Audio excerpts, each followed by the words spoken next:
Like the fact that not being exactly on time is strange here because I try to do it so much. Yeah, sorry, I had to use the bathroom before stream, so took a bit of extra time. Uh, anyway, hello, everyone. It's time for me to have to. God, like there is. God help me now. Oh, help me. I'm losing my mind. I've got so much to do. Do you even know what I've got to fucking do?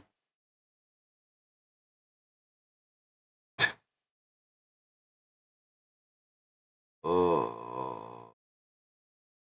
Oh.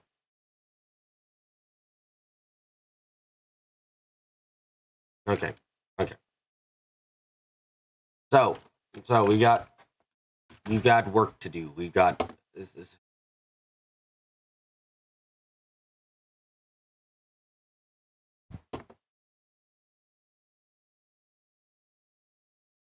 okay. Yep, we're fine. I'm gonna be moved. We're fine. Nothing's stuck.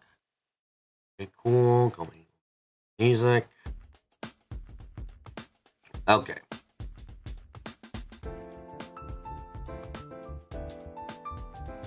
There is work that has to be done.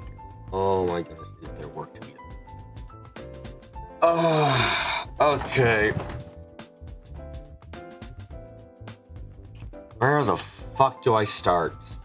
Do you want any more portraits? Are there any more portraits to get?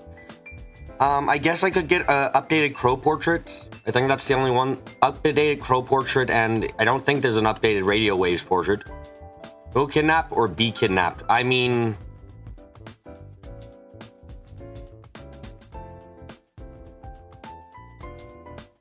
It was important. Owns a cat, doesn't own a cat. That's very fucking wrong, as it turns out. Oh god, there's so much to go through here.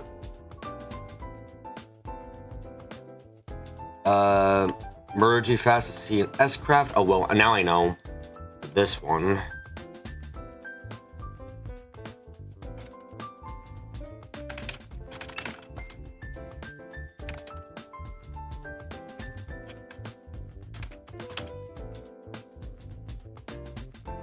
Very important.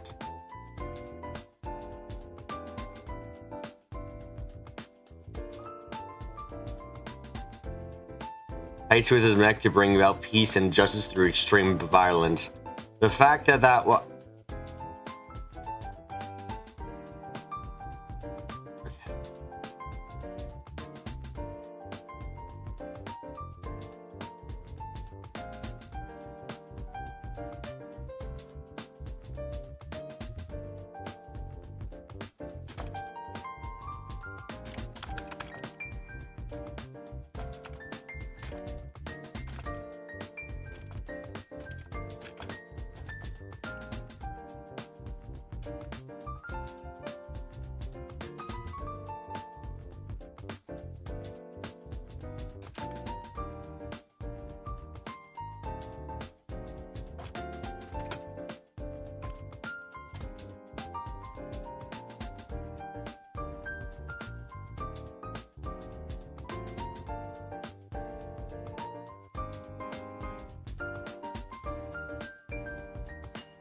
oh my god, there's so fucking much change now.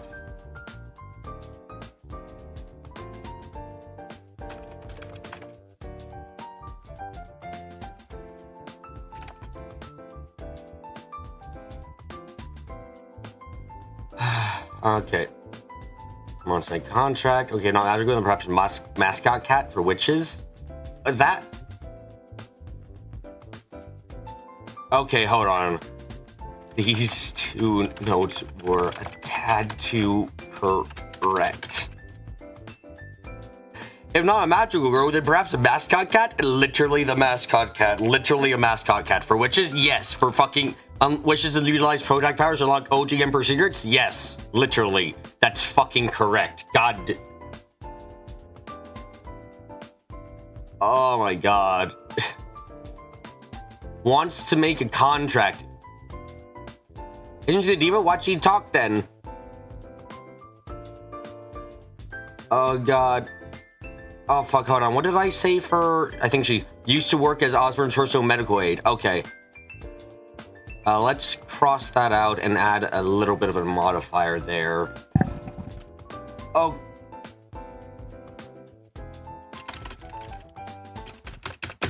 Unimportant douche will give life for students. Yeah, that was effectively his answer. True that, Celine was right. Okay. Not his aide, but like hell she didn't beat him into good health at least once.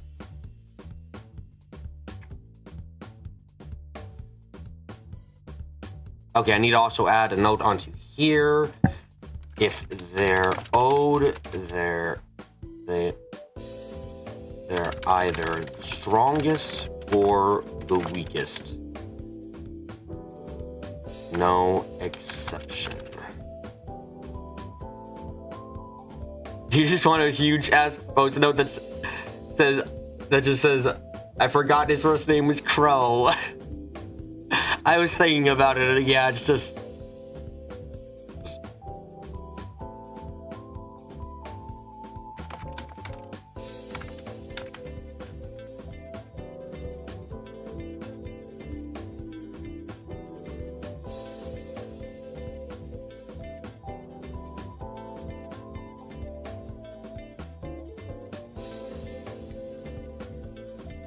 And a little bit of an extra one.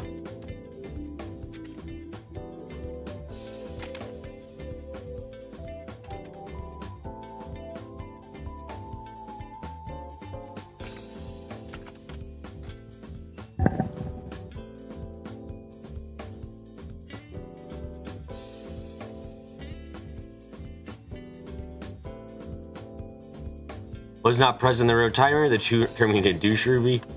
Works for Ozzy. Milliam was just a distraction. Okay, gotta correct this. Milliam was just a distraction. Okay. Okay, so that was kinda wrong. I was right about him being untrustworthy, at least.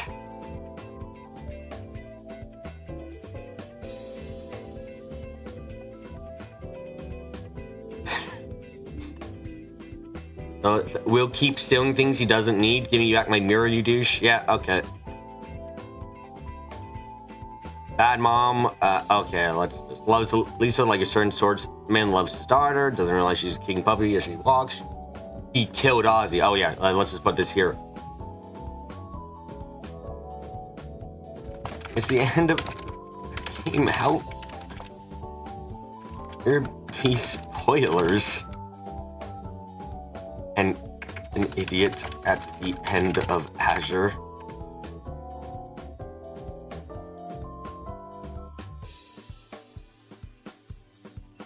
Pro update now owns interest.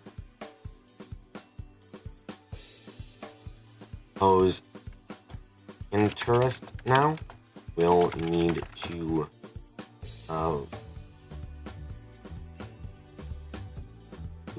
take his drinking Anna as punishment. 2 months every night.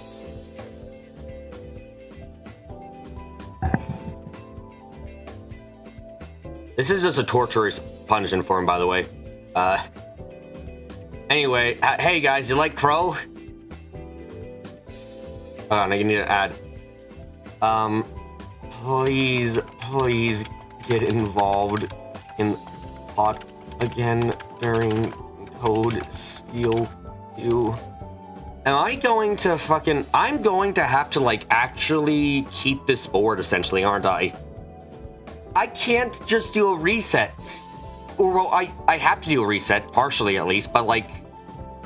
This fucking board is essentially going to be saying the goddamn same, isn't it? Let's also add a clarification here. I realized he was C at literally the last possible moment. Oh, I realized he was C as soon as they said Ozzy was gonna give a speech. I am dumb.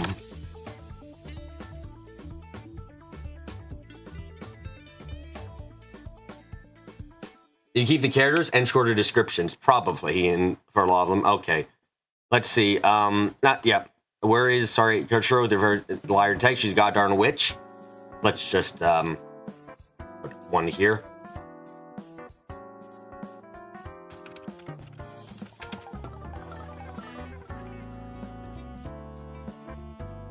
Yeah, what? Witches exist? Okay. Did not see that coming quite, that I was being right. Hold on, I gotta ask a very important question with this sticky note. Does it count as kidnapping if she's taken all of Ereboni a hostage? Will kidnap or be kidnapped? What the fuck? Why did I say that? Wait, what? Why did I say she would kidnap? Why did I say you would kidnap? Why was I right about that? I'd have thought for a second she was Charlotte because of the booba. Maybe after I met her in the capital. Honestly, just start the fresh floor. I mean, I can't believe I wrote that. Some of this shit is like fucking partially a doll, like Mr. Fred would make legit. Joe's remain powers. Oh, shocker! She make with damage powers.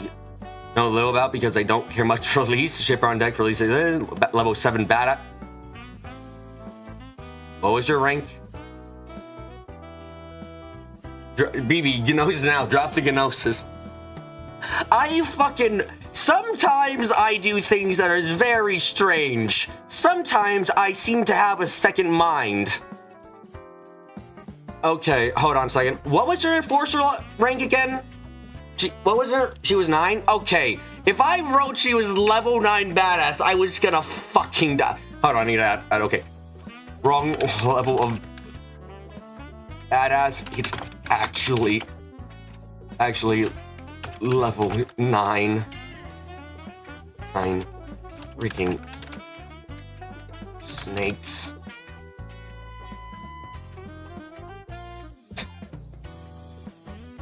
Okay, let's see. Let's just put this here. I know you're coming back. Please don't. Not a doll. There is no proof that she's partially a doll. That has not been disproven. Is a Mary? Oh my fucking god. Oh my fucking god.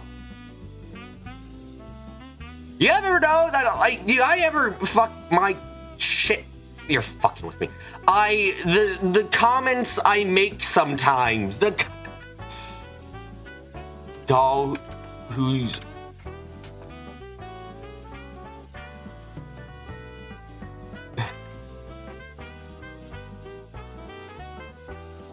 Quest 64 is to blame for the gnosis about dolls and strings and everything.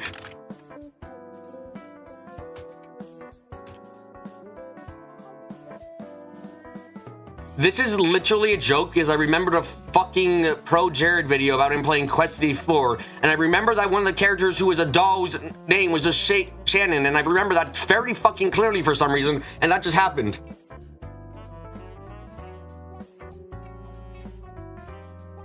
What the fuck? Okay. This, yeah, okay, this was entirely correct statement here. Yeah, this is not surprising me in the slightest. Okay.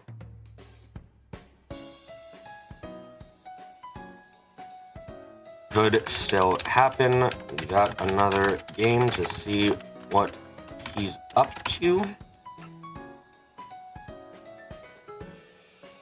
Oh, that's right. I gotta remember. Thank you for reminding me. Risha Simp. Honestly, not bad taste. Considering he could have chosen Delia.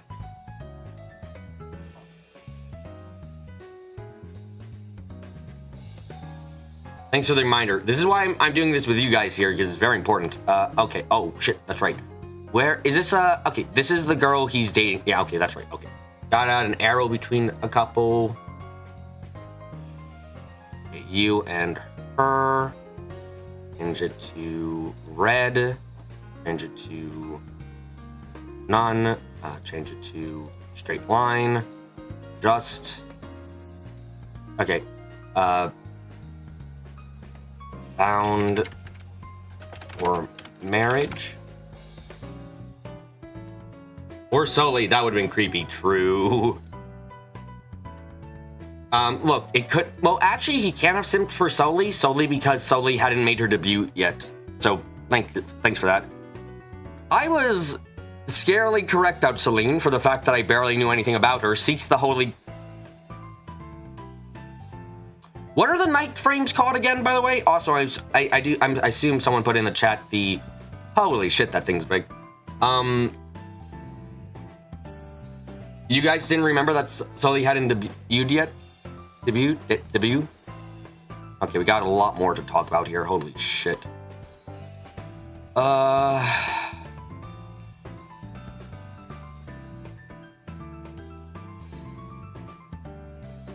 Oh, I need to remember to put this here.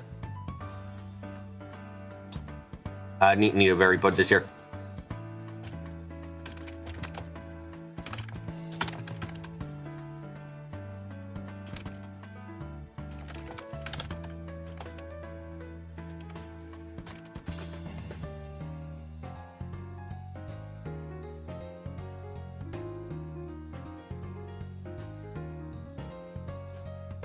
Divine Knights, Valimir and Crow.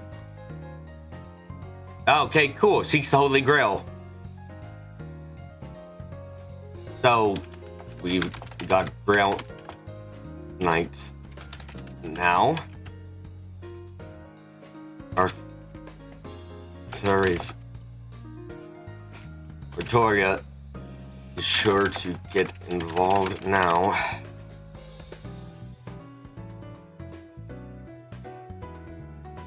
You know, I'm gonna put this under the general, actually.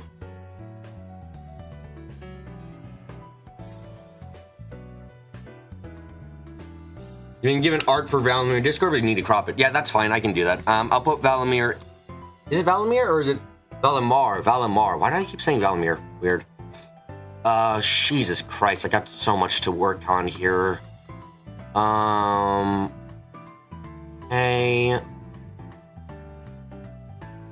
Oh yeah, still hasn't done anything, and the game is freaking over. Yeah, Toby, what's with that? Yeah, I would like crows as well, Rax, that'd be nice, thank you. Let's see, oh, that's right, is training Annie as the next step in the lineage of the fishermen.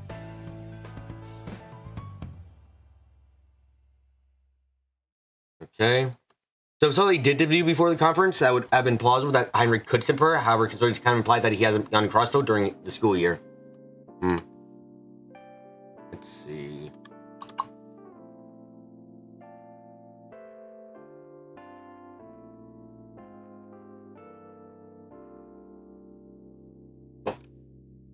Hetty Patrick has become pretty great. That feels about right. I think Sully debuted in the play they put on the dignitaries during the conference. I can't remember. Still doesn't have a fucking personality. Yeah, that's, oh, yeah, that's right. Need to say this on him. Stop purring on your granddaughter, please. BB Feast family? Yeah, no, there is a lot to do. Like, this is fucking, there is so much to do here. Holy shit. If you think this fucking board is gonna be corrupted with pink tabs, you will not be able to see the yellow anywhere in here. Oh god, there's so much here. What do I add to fee specifically?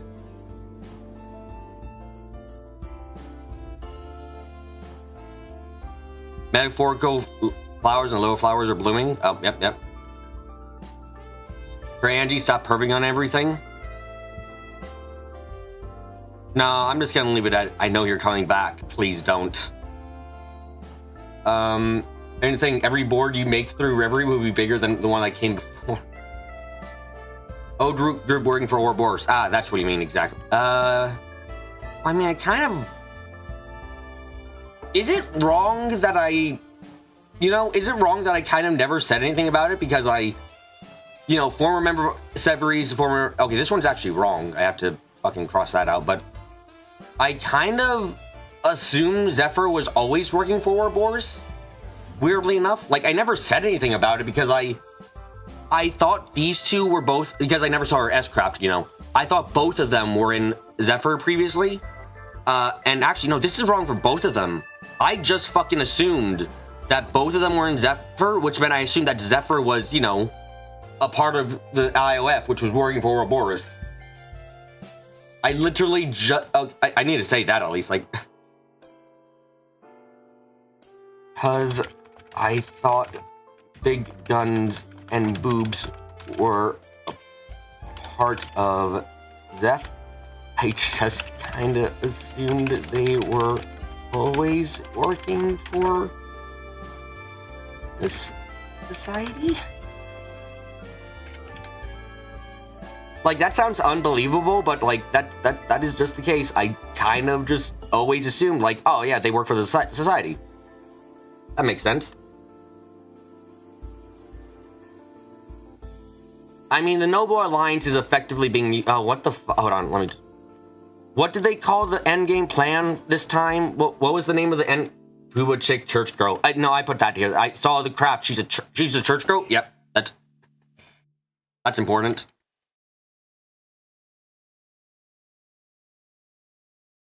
I made this when he first showed up. I had seen you met. I am sometimes right about the things I shouldn't be. No. I know the Phantasmal Blaze plan, but she said it was the part of a second stage plan. There was another part. There was another part of the plan. It wasn't just, oh, Phantasmal Blaze. There was like, she then mentioned the Phantasmal Blaze plan, which is part of phase for the plan. Like, there was something else. The Orpheus. Yeah, okay, there we go.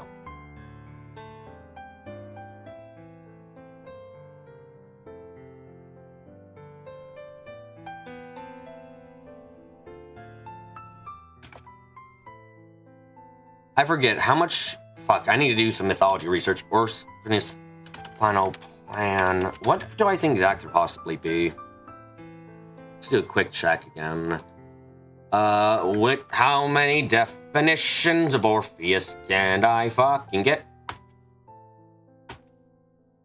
Phantasmal Blaze is too much of a what the hell kind of name to, like... It's too much of a what the hell kind of name to truly get anything going. So let's see. Orpheus, Thracian Bard. Yeah, that's what I kind of remembered. Was he travel with Jason and the Argonauts? Descend into the underworld of Hades to recover his lost wife, your disease. Okay. How could that relate then to plan? Is someone they want to bring back from the dead? I have a better idea based on the name for what the Orpheus final plan could be. than I have for what the Phantasmal Blaze plan could be. Because Phantasmal Blaze plan is, at least name-wise, it's too... Its name is like way too vague for me to have any idea. It's like Phantasmal Blaze, okay, so it brings back phantasmal creatures. Okay, and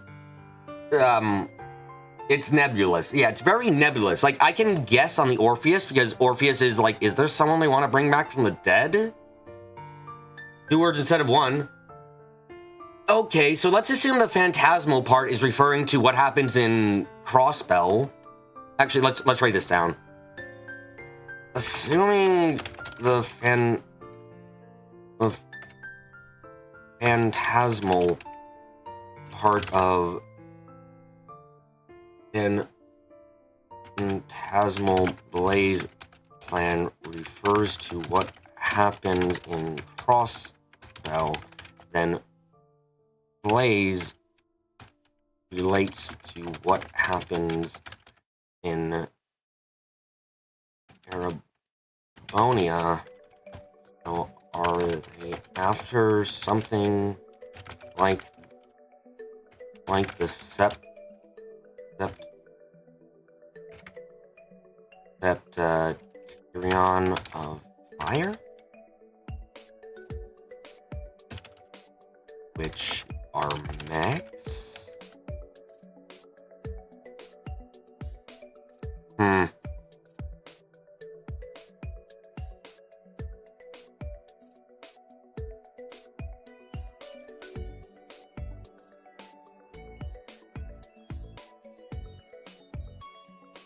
I would lose my mind. Yeah, that was true.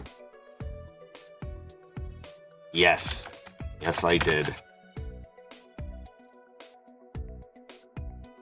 Empire game is Osborne and Olive Boy hitting each other with proxies. Empire, even after going good, we jerks. Oh, how many fucking was there actually of this count? I can't remember now.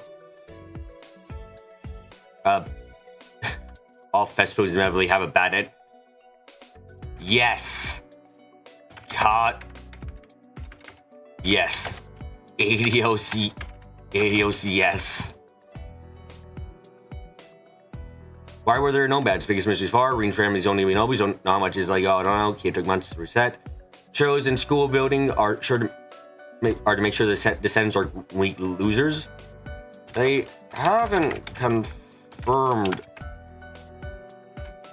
It hasn't been confirmed, but considering it was supposed to be a set of trials,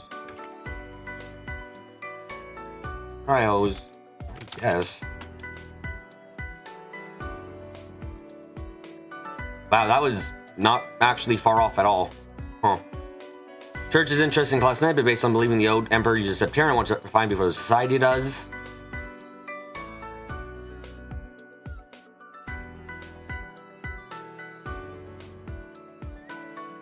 Victoria Lanch will save the day to reclaim part of her power.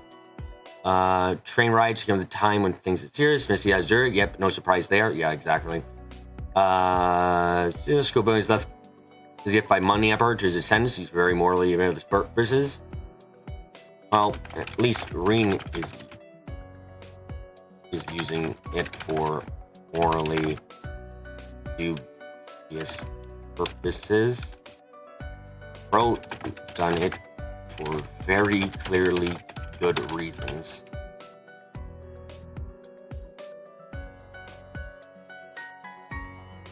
How does this board look so far? My God, look how much new information there fucking is. Jesus Christ. Ah!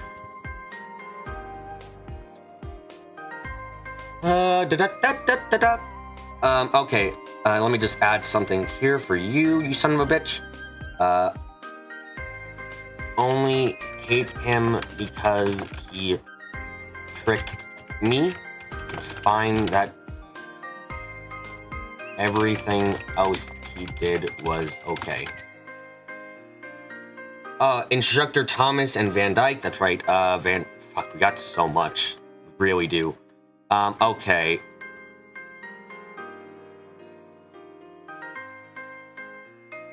Look, if I had space, I would take him out of this area. He's very clearly not totally useless.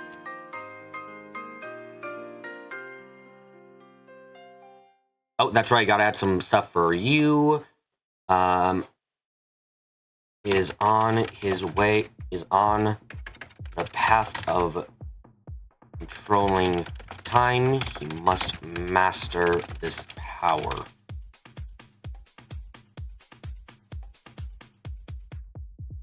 I deserves a promotion from useless people. Commoners. I mean, yeah, I just don't have the room to move him, so that's why I'm saying, like, yeah, he deserves to be off this board. Okay. Oh my god. Oh my fucking god. Let's see. Oh, that's right, you. I need to say something to this. Wow. You hired a killer, and you told no one? Please stop being you and be someone else. Kenneth, Fishing Mafia? I already have him up there. It's fine for that. Oh, that's right. That's right. Another theory I gotta put out. It's required for enforcers to have been adopted or to be adopted at some point.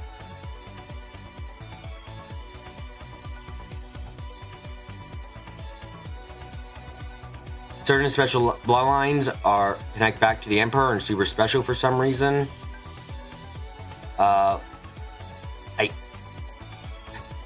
Wait, what? No, don't add the box.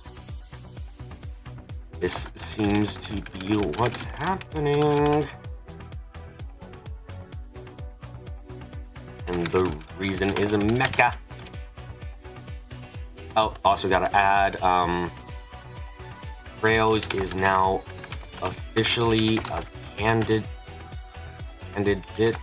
for Super Robot Wars.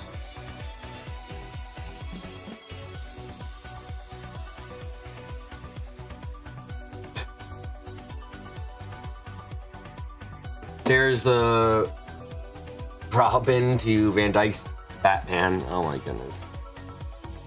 There is so far. Okay. Okay.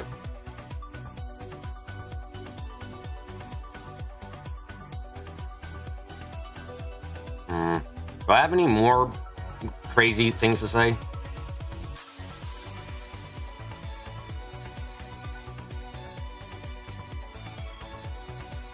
Okay. Favorite ghost is by seeing Ozzy strangle for you. Fed Fossake's secrets. This could use enemy. Would be Grace Terrace together. Was not present in the real timeline. Superform is his first stat spirit taking over. Power Edge. Friendship stops the edge. Has a strong sport item. He needs to hide it for the whole series. He's failing to do so. Saying you're trying to find so isn't a real reason. Don't has a demon inside him. Can't use unlimited blade works without getting copyright trouble. Does it count as a demon if it turned out to be a robot?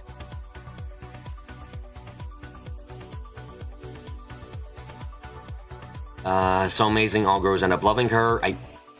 Yes, is too strong for this game, will be weaker than all the other ones. Victoria is a role model, has edge tag for being sword, wants to be first sword, so much a sword, she wants to get rid of her competition with her father, has good ODA trauma, doesn't like you know, it's good to be a sword and find her wielder. Loves his father despite trying to kill him that one time. Oh, there. Magical cat girl, Yaoi corrupted, is smart and educated, therefore is argue secret, he was secret, she always was a hand girl. Starting to get on to being part cat is less cat-like than Fee. Literally. Oh, hold on. I need to put this under useless. Best boy for wanting to ask Emma reasonable questions.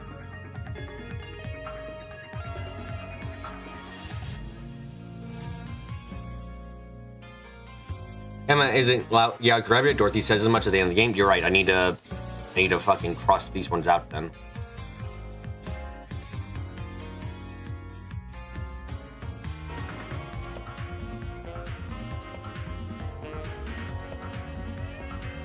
My God, there is so much. Is there a new portrait for radio waves, by the way? Also, I should say this.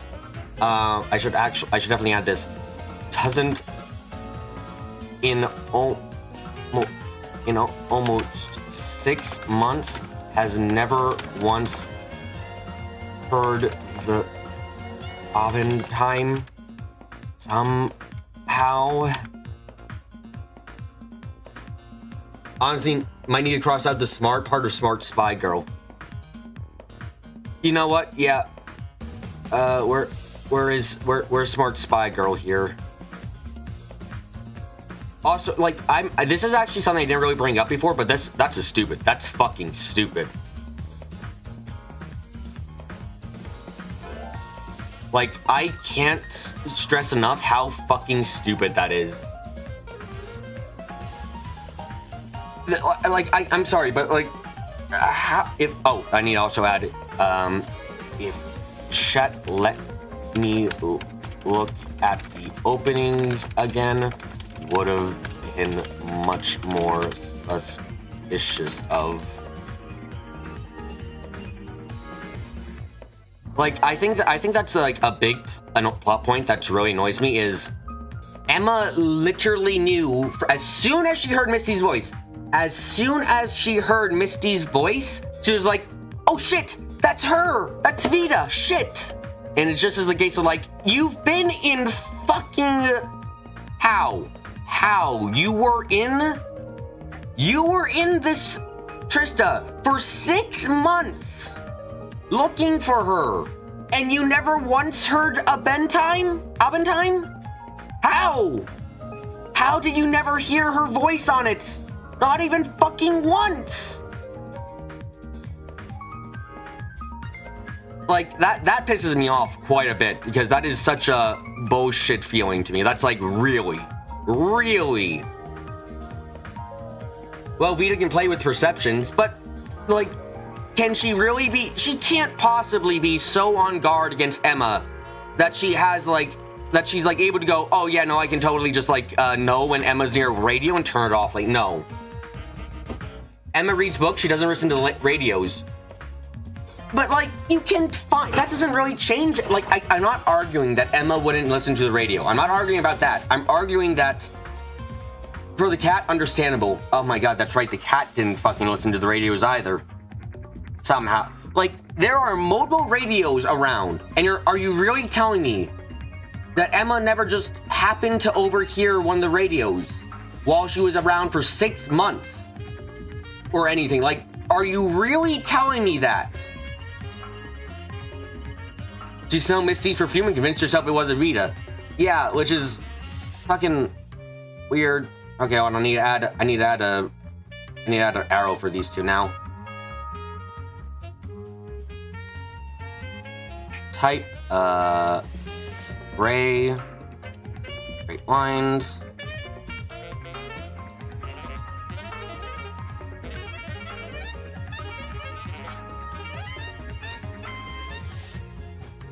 Evil witch sister. Like, I feel that's so stupid. Emma's literally in the literature club. Kyle. It's very possible you never heard Vita on the radio. Kyle, the thing is, like, what I'm arguing is more or less, hey, you go for a walk. You find, oh yeah, that's right, owns a bird. Owns a bird that is Sieg's arch enemy.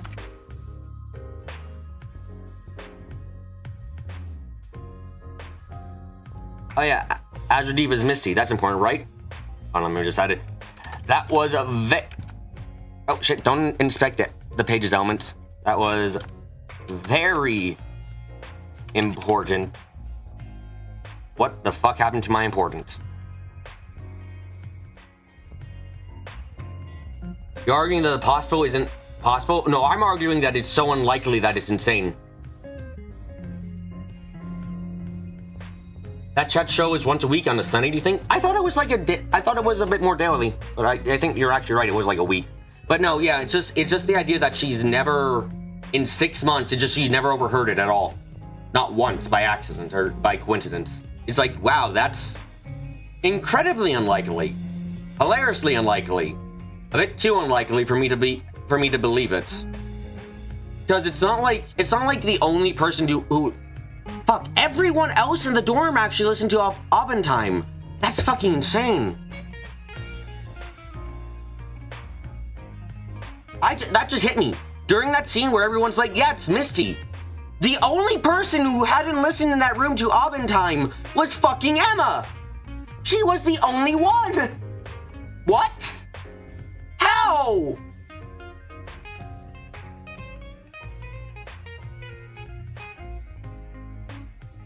Despite literally everyone else in the class having heard it at least once.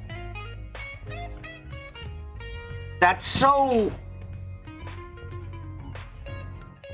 That's not really the gross number. I need to look back at the cutscene now. Because I need to check who, like... I need to see who talked during that and it was like, was it just Machias or was it... I need to check now, I need to check.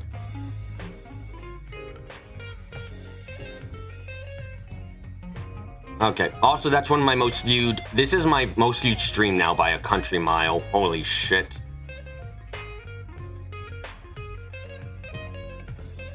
Okay, here we go. This is the scene. Accidentally stumbled across at the perfect time. Okay. Okay. Here.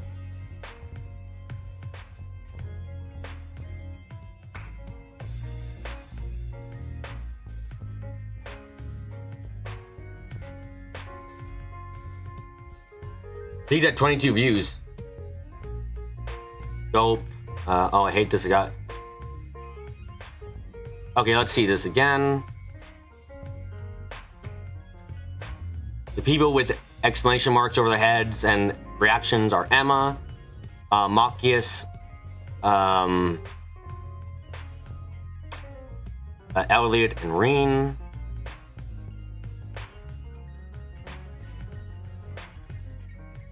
Alyssa notices it's the host from Abendheim.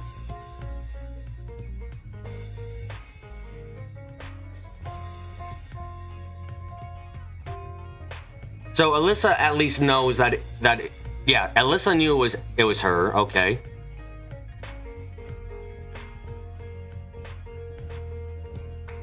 You all know her? Every Sunday night at 9. Okay, so yeah, so it is only every once a day. Seen her out and about in Trista. I can believe she didn't see her because, you know, she was avoiding her on purpose.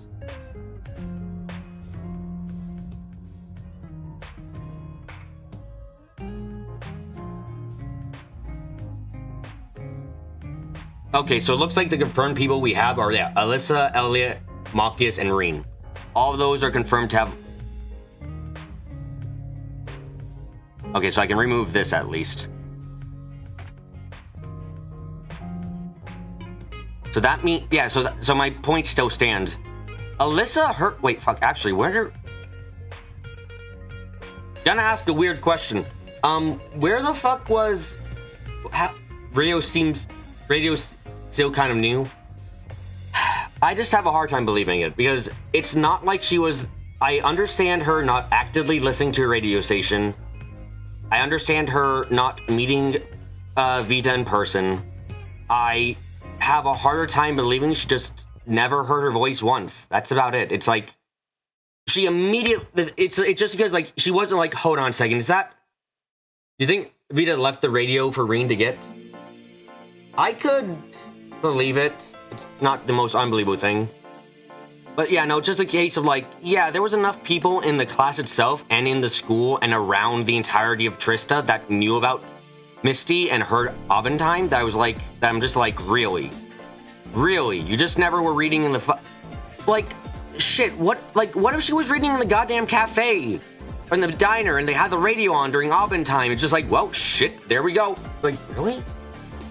She never listened to radio. How would she have her voice? Because it's not like the only radios that are there are in the dorms. There's more radios outside. I think it's just unlikely. No, I think it's the fact that she heard it once and she immediately knew. That's what bothers me. It's just like, wow, okay, then you never heard it before now. Anyway. Let's keep going. It's like a couple hours each Sunday night. Yeah, no, I think it's a bit silly. Let's see. Super important family be relevant for the eventual war. He's a good boy. Said boy we should all trust. Forces. Joseph Chloe got his own massive airship. He isn't really a prick, but poor lad is still a prick in a lot of people's eyes.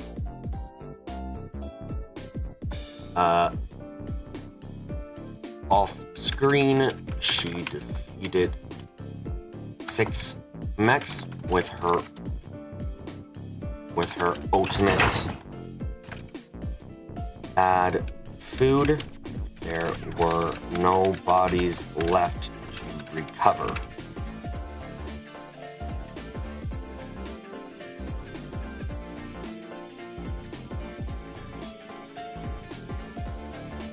Let's just get rid of this.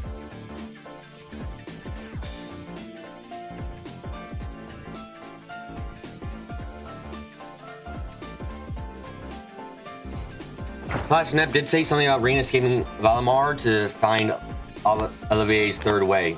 That's true, but that's really vague. Emma seems like she'd be studying, yes. An odd time for Emma of all people to be... You know what? I gotta ask this too. How hard were you actually looking for this girl, Emma? Like, how hard were you actually looking for Vita? Because... I don't know, maybe I blame the fact that they did so much to, like, you know, hide everything about Emma. Because you get... What are the moments where Emma, like, actually does anything? Like where Emma pursues Vita? Let me think. The bird when you bring her over for the costumes. Yeah, okay.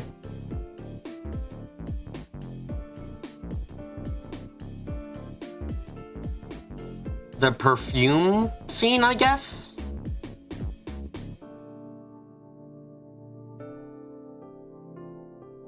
That's about all I'm thinking. My questions will be answered in code 2. Okay.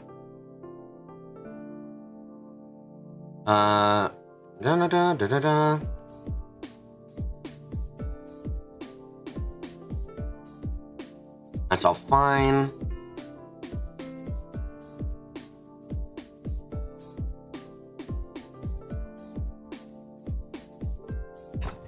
Names don't exist.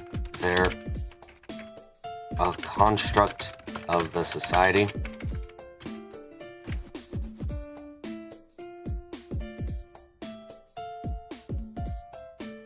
Thing was mostly monitoring where Valimar is. I mean, that seems to be what she actually did more of, honestly. We have more scenes of her trying to figure out Reen and Valimar than we did of her, you know, checking on Vita. That evil ambition thing kept you on him for a long time. Yeah. Why the fuck is her name Nightheart? That's not a nice name, you piece of shit. Ah.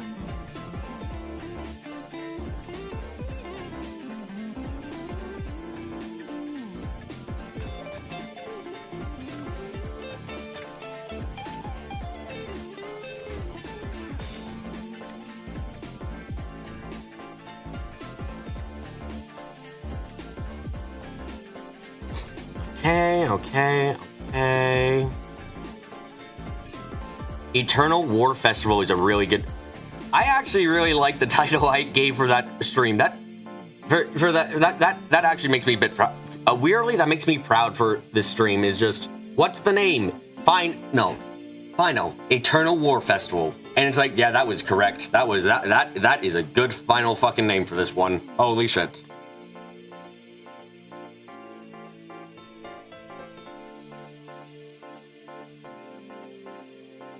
How many times was class Nep saved? I need a count now. I had it at 2, but I need to know how many times it was now because I lost track.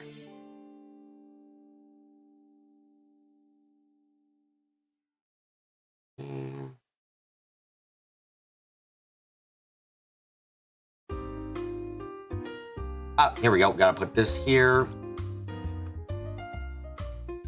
Had to use 1% of her power to defend the school and her charges.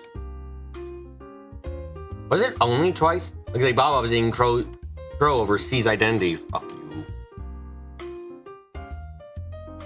Anyone want... I need a gauge of interest. How interested would you guys be in just me fucking posting a edited version of my breakdown over Crow? Who would be interested in that shit? An edited version of the breakdown.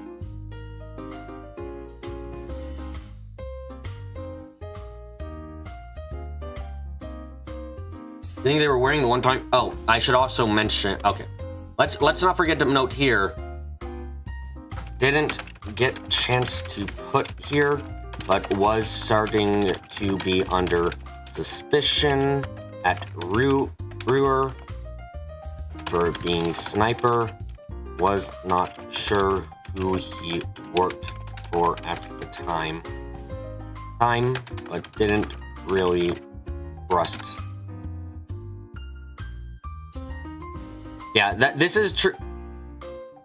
This is true. Not either church or IOF.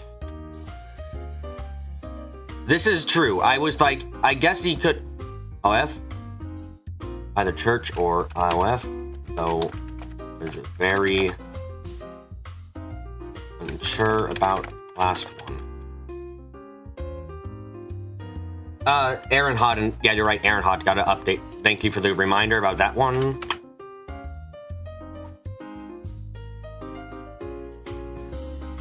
Oh, you guys would be interested. Cool. Nice. Artoria, good.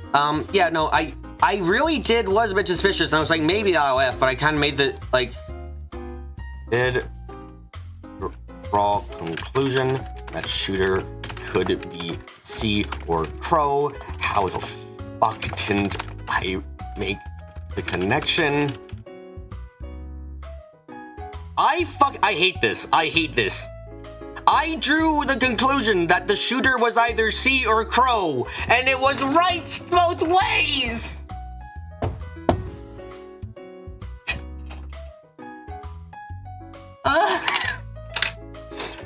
Guys, I think the shooter is definitely Crow. Or, oh wait, maybe it's C actually, that can make sense.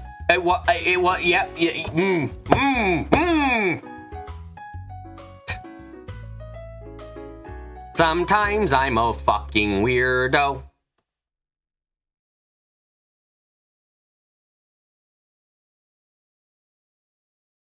Okay. I think... Oh, shit. Don't go that far. Do we have any new connection lines to put up here? Oh, I do actually have a couple new ones. Okay.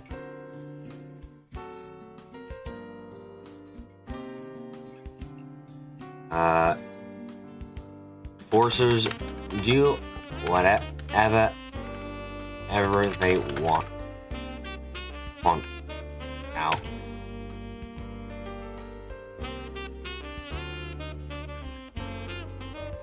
You got 4, the one in Heimdall. Before that, I'll retrieve again when the RMP got encountered. Thank you.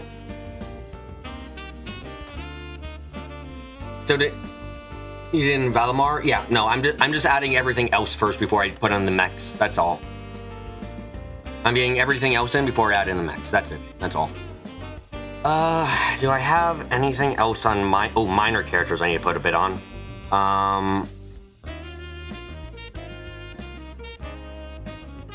Has the true heart of a lion.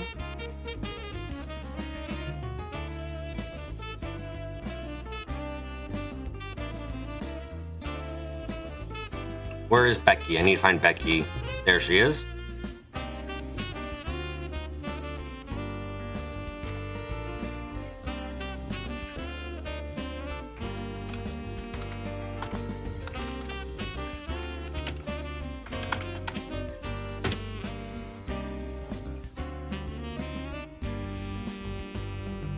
Oh, anything to say about Claire when she shot C?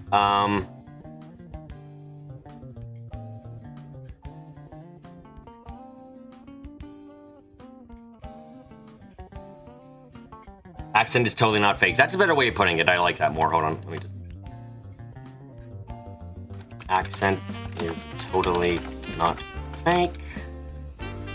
There we go. Anything to say about Claire when she shot C? What? Did she say anything in particular for that scene? I barely... no, I don't quite remember any of that, if she did.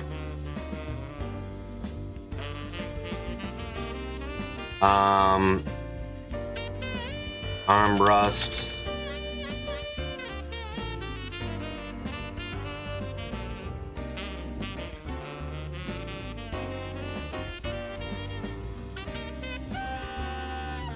Oh, I should ask this. Okay, you really care about the Empire, but why? They suck. Badly.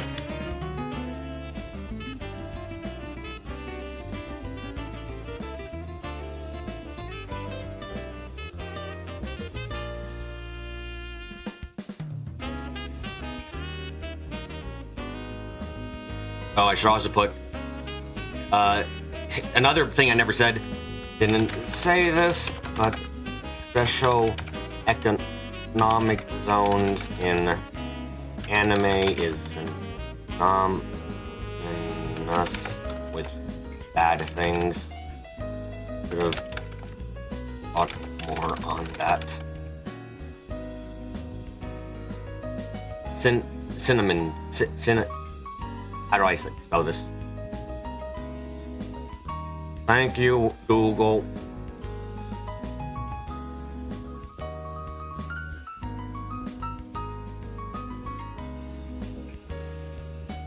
Something like, it really was you. Why would you sit Ozzy his care? Why would you shoot Ozzy he cared for you? Also, Ozzy knew his crow. Oh yeah, is it weird that I'm not even slightly surprised? Somehow, I'm not even slightly surprised he knew it was Crow. Probably part of his 12-step master plan.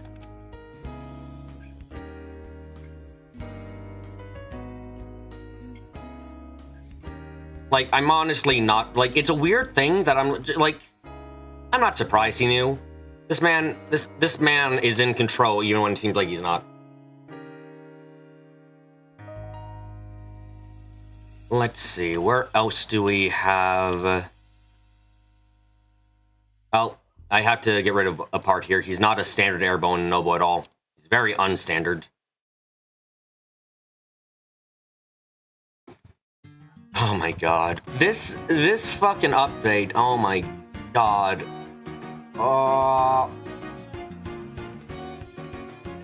So, hey guys, how do you like the lines? How do you like everything? Isn't this fucking...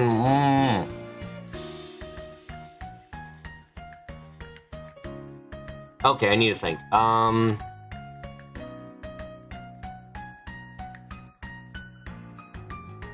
We're still not done. I know, we're not. Like, it's insane. The boards are only gonna get bigger. I'm trying to think. I want to say something about Blue Blanc, because I got some thoughts.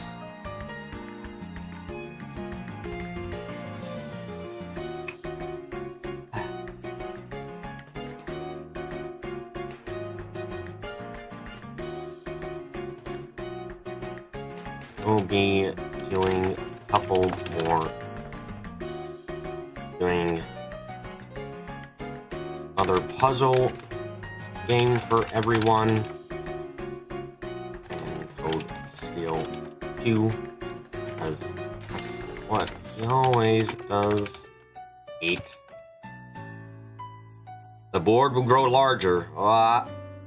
Says something about something in that side story. Oh, what did he fuck. I don't remember specifically. I need to pull it up again. What did he say that time? God, there's just so much to go over. Not this comment. I'm trying to find the comments where you guys link the shit.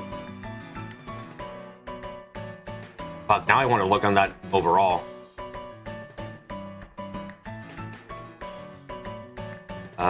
Board up. No, not a thing like that.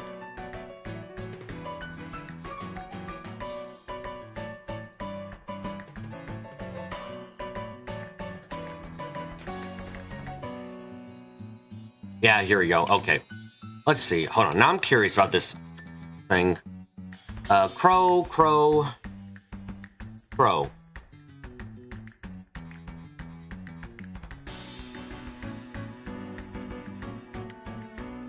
Was Crow not here during the trip? Why wasn't Crow here during the trip? What the fuck? Or was he in the game and this thing just doesn't register names not being written out?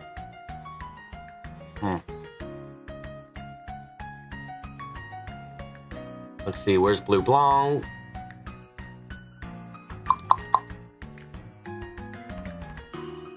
Present witness, you have my general respect. Yeah. As you're asking why you've taken such an interest in me, but the answer more prior, I'd like to introduce myself again.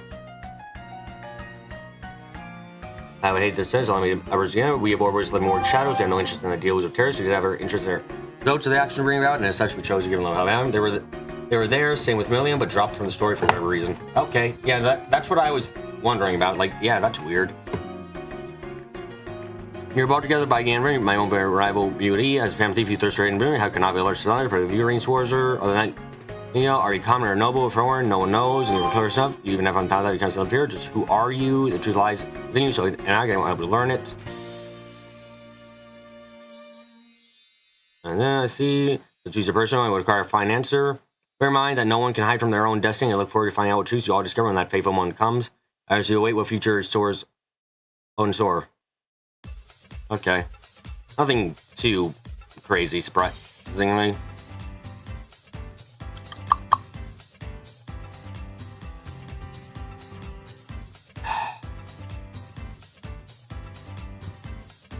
Probably knew about Crow being C. I feel like that's a reasonable conclusion to make.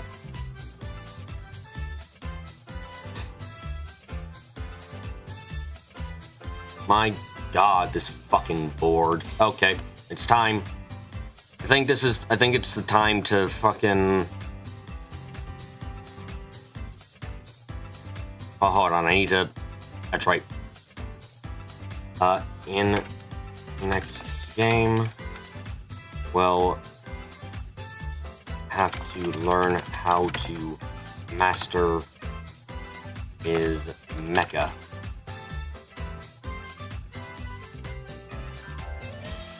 Some, you know, it still surprises me. It is still surprising me how, even with how...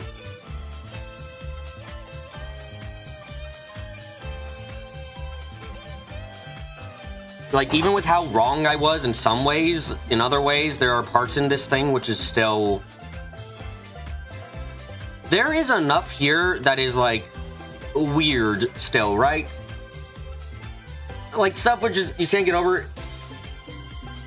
him over my note about C having a mech. Cat also joined him in the mech. Yeah, some of this stuff is just like, wow, will kidnapper be kidnapped? Why did I say she would kidnap? I don't know. We'll have a mech. Why did I say that? I don't fucking know. Will is the mascot for witches. Wishes to utilize Rodak powers to unlock OG Emperor secrets. That is, yes, literally correct. This isn't even slightly wrong. Like, just some of the things I predicted is like some of it is so correct that it's like, and then I forgot his first name was Crow. Some of it was so on the money, and then I forgot his name was Crow.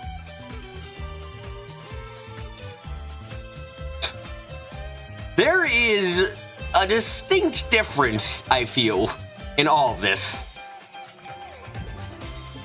The two sides of Bob are exposed for all to see.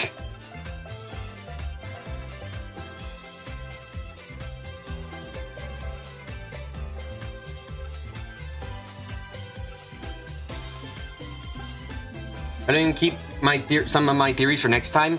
Yeah, I'll keep some of them. I'll keep some of the memes too, like Reen's fathers. Oh shit, that's right. When I put this one, I know what I need to add for this one. Hold on. Okay, so first off, I need to edit these portraits these things quickly into like portraits essentially. Open with photos. Go to the edit tools.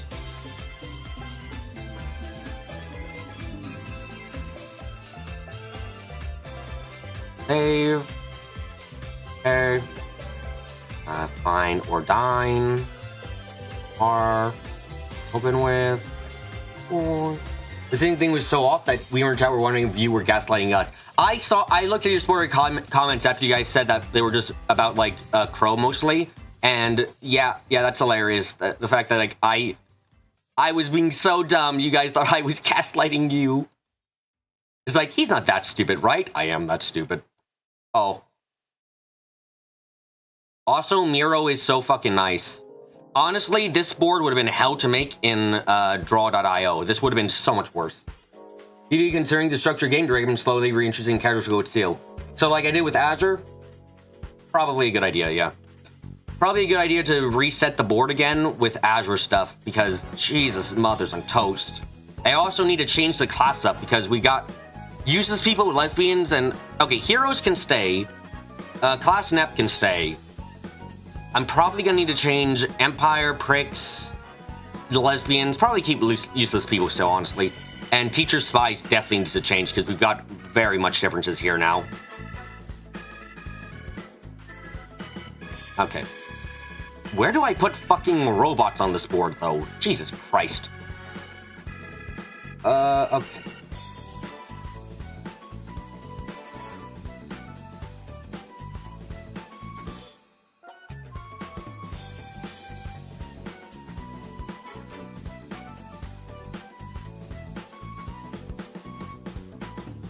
Yeah, you restart unless you want to keep this board and add more to it. I think I'm gonna restart just because... fuck. Like, I want to take your attention to the boards for Azure and Zero. Like, even though I ended up restarting the board, it still got even though I ended up restarting the board for Azure, you guys saw how complicated that got. Like, it's like, oh, he's gonna lose all his notes and stuff. Looks at what happened with Azure and Zero. Yeah, that doesn't make a big difference, honestly. That still gets out of control because they usually like to reintroduce all the characters. Anyway, okay. No, go in front of things. Come on. Both of you, in front, now. You gotta freaking...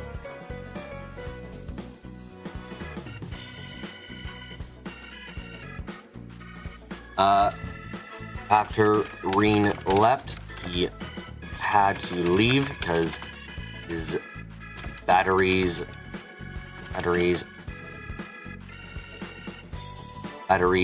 were low. God dang it.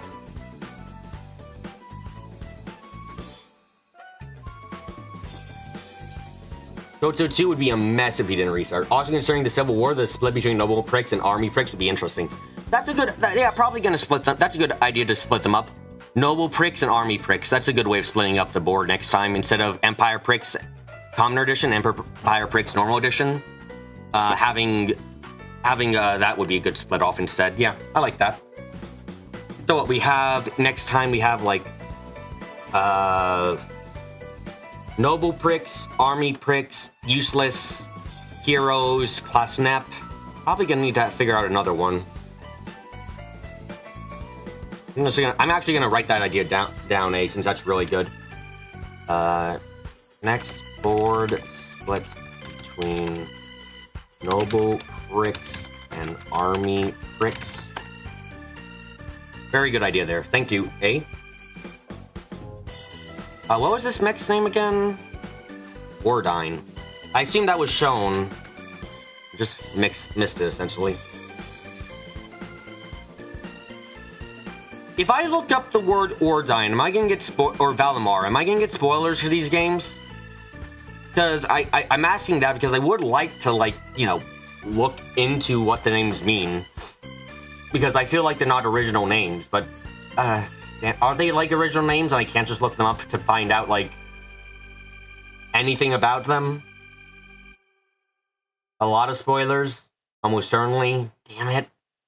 I would love to look up some of these names because like it helps give some ability for me to theorize, but if they just end up leading back to the here's actual spoilers, then I really can't do that. Do not Google Valimar. Damn it. Thanks for the okay, thank you guys. I care about you guys a lot. That's why I ask these things. Is like, okay, I don't know what I should be doing or what I shouldn't be doing. Sometimes.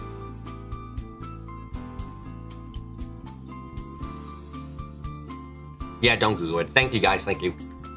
Because like, you know, it's kind of like different. Like if I look up if I see someone like named freaking like it's different from looking up Orpheus. You know, like as I did here. Because Orpheus is like, you know, it's an actual thing I can look up without immediately getting spoiled on trails and stuff, so it's fine. But I don't know if, like, Valimar and Ordine are going to end up getting spoiled completely if I look them up.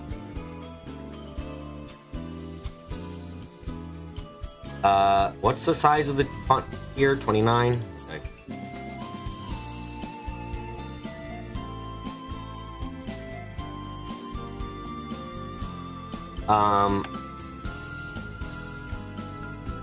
Weapon is still stupid, but at least Crow didn't have a choice.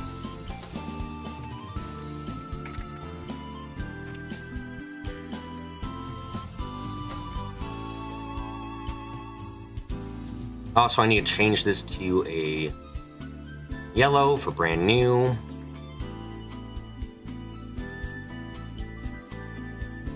Valimar, the name comes from Tolkien. I believe there's some Lord of the Rings fans. How come the name shows up all over the place? Okay, interesting. Oh wait, isn't the Valimar in? I think I read this Similarian once. I think that's like, fuck, I can't quite remember now. Interesting. Oh my god, this board update, Jesus crime. Also, somebody like Fox, we're tough to pin down in this fight. Training his powers into the right moment. We'll have fair fight for the fun of it. Okay. Oh, I need to add here too. God, there's so much to add here. Thought at least once it was weird. His hair and eyes were the same as edgy green. Again, should have thought more on that. This game's gonna make me paranoid as fuck for Cold Steel 2. Do you guys even have and Cold Steel 3 and 4? Do you guys have any idea how paranoid I'm gonna be from now on?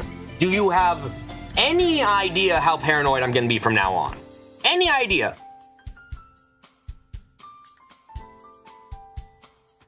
Remembers alternate timelines and was terrified of Ordine because he lost like 20 times. Actually understandable. Hello, this game has prepared me to be paranoid. I shall now be schizophrenic. Please allow me to be that. Slightly paranoid, a little more than usual paranoid? Yes, a little more than usual paranoid, because as you can tell, this board was not ready for the paranoia. You can't wait for me to be so paranoid you go off on Emma as a church girl tangent. I can't believe there's actual witches.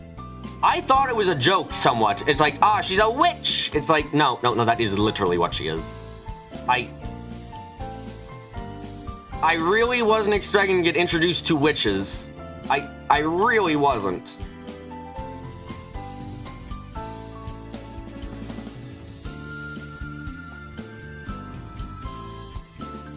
One thing now onwards is a thing after the prologue and choose all characters with names. Might be up to you if you want to skip it or be surprised or not. Prepare me to be schizophrenic, said the man who talks to Mishy. She has a black cat. What else do you think she was gonna be? Honestly, I was still on there being like a third faction I didn't know about for this one.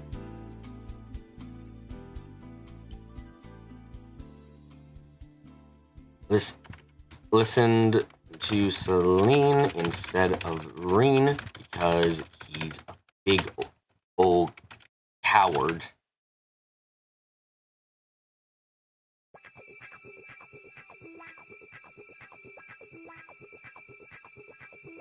Did she need a flying broom? Possibly. Where the fuck do I put mechs on this shitting board? Where do I fucking put mechs on this board? Where do I put mechs on this board? They're fucking mechs!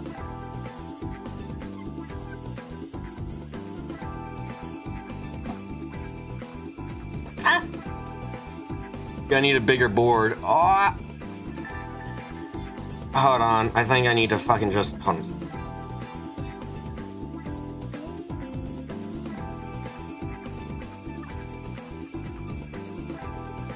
Okay, hold on. Hold on. Oh. No, let that go. Come on. Okay. Okay.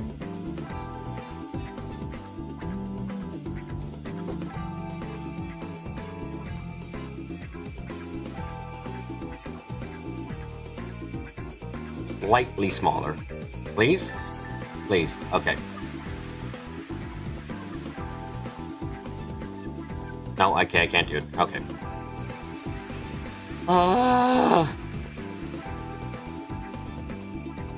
Okay, we need a new fucking part.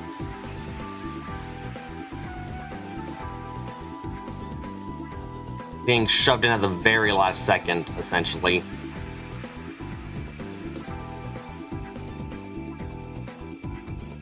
Owns a cat. Did you put bird anywhere on there for Vita? I did.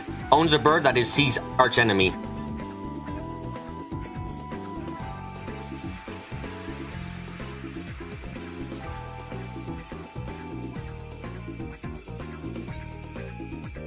How big is this site? 56. Okay. Breaking a mecha. That's this section right here. This is the freaking mecha section. We're gonna have to have that from now on. Look at this thing. Go! Front!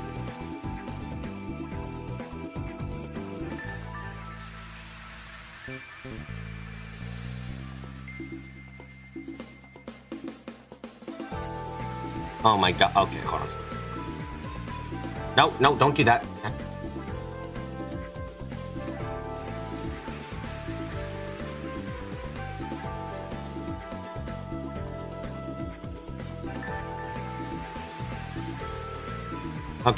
Okay, we got more room.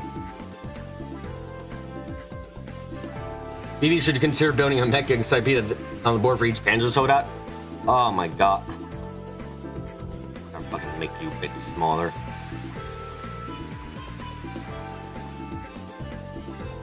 Palomar's name is a bit fucking big crunch now. Okay. Here we go. Okay. We've got a mecha part of the board now. They're making like Super Robot Wars, so it's all just trail scouts and they have mechs. That seems like their eventual go now, I'll be frank. Okay,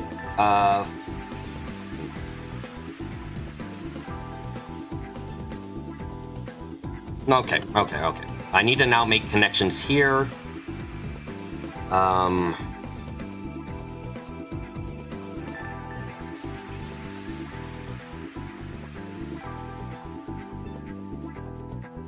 The leaves strongly in Crow's paws because Ozzy is the devil.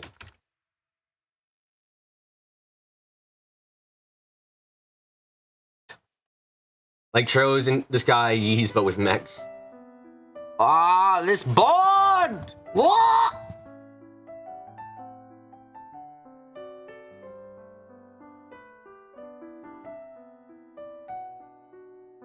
And Jesus, now I need one last connection. From here. Fucking here. Complicated. That is putting it one fucking way. How much this is gonna be complicated. Okay.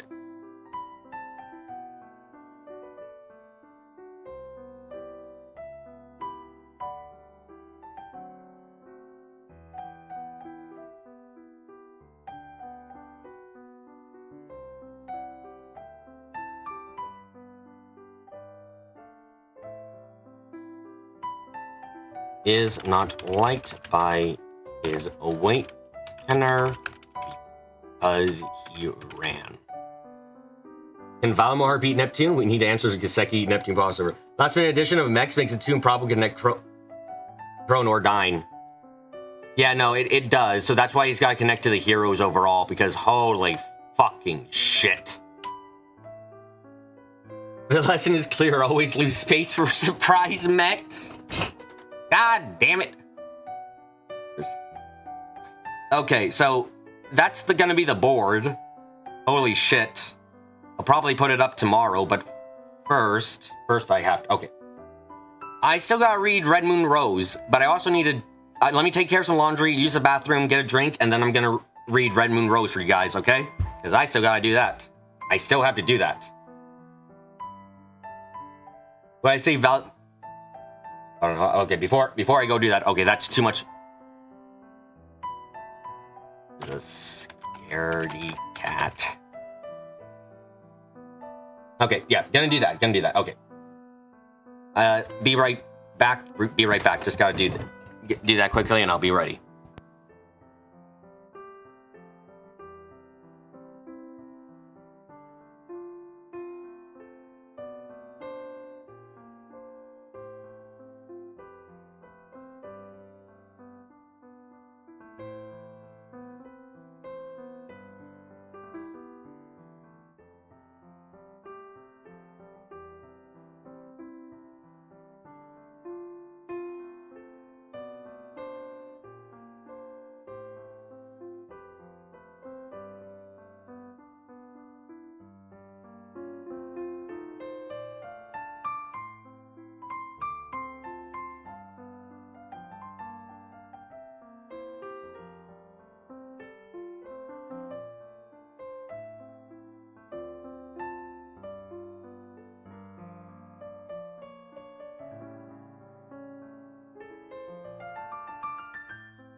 Guys, if I'm playing Joe's forever because of how much shite this is, I'm gonna be dying inside. Okay. Also, I thought of another thing to add to Crow.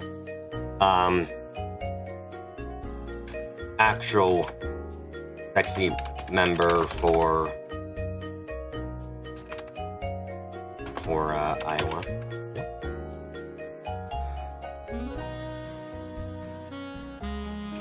There we go. Okay. So now let's stop the background music. Let's go turn off browser capture. Let's launch. Hey guys, we're gonna play Code Seal again. Why? To read. Yep, reading to do. Holy shit, on GOG apparently only 4% of people have been in the game on Nightmare difficulty. That's makes me actually a little bit proud. That makes me quite a bit proud, actually.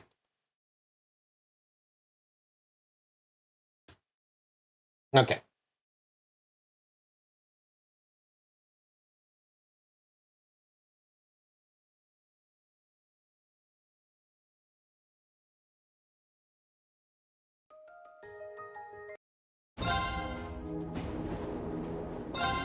I think I loaded. That's because like 12 people have play code stealing GOG Trails of Black Ink.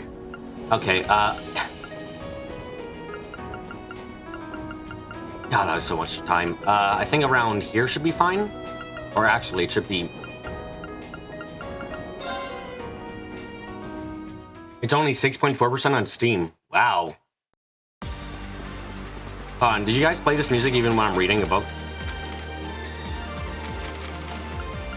Yeah, that's a bit too dramatic, I think. Let's load a different save file.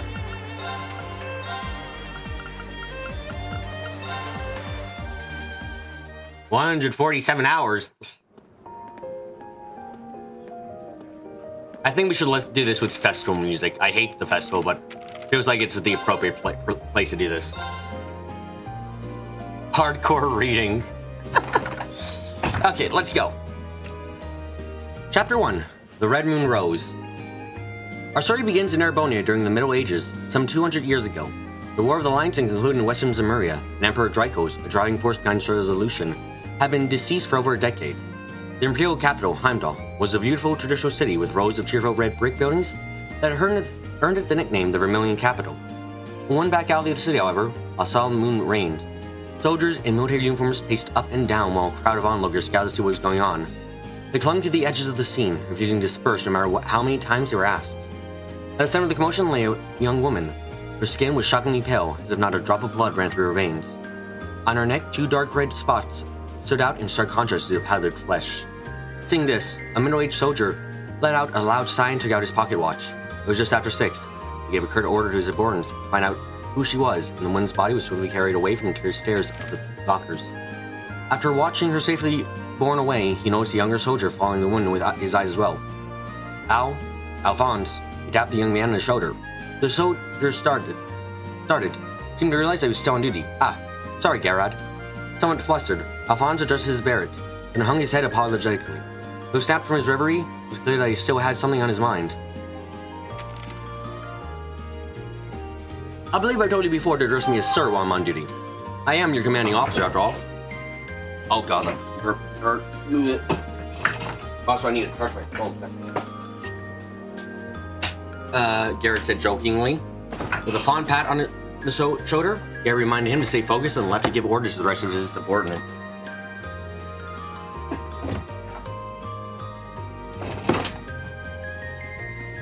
Go to the old schoolhouse? You guys don't like this music? Okay. To the school!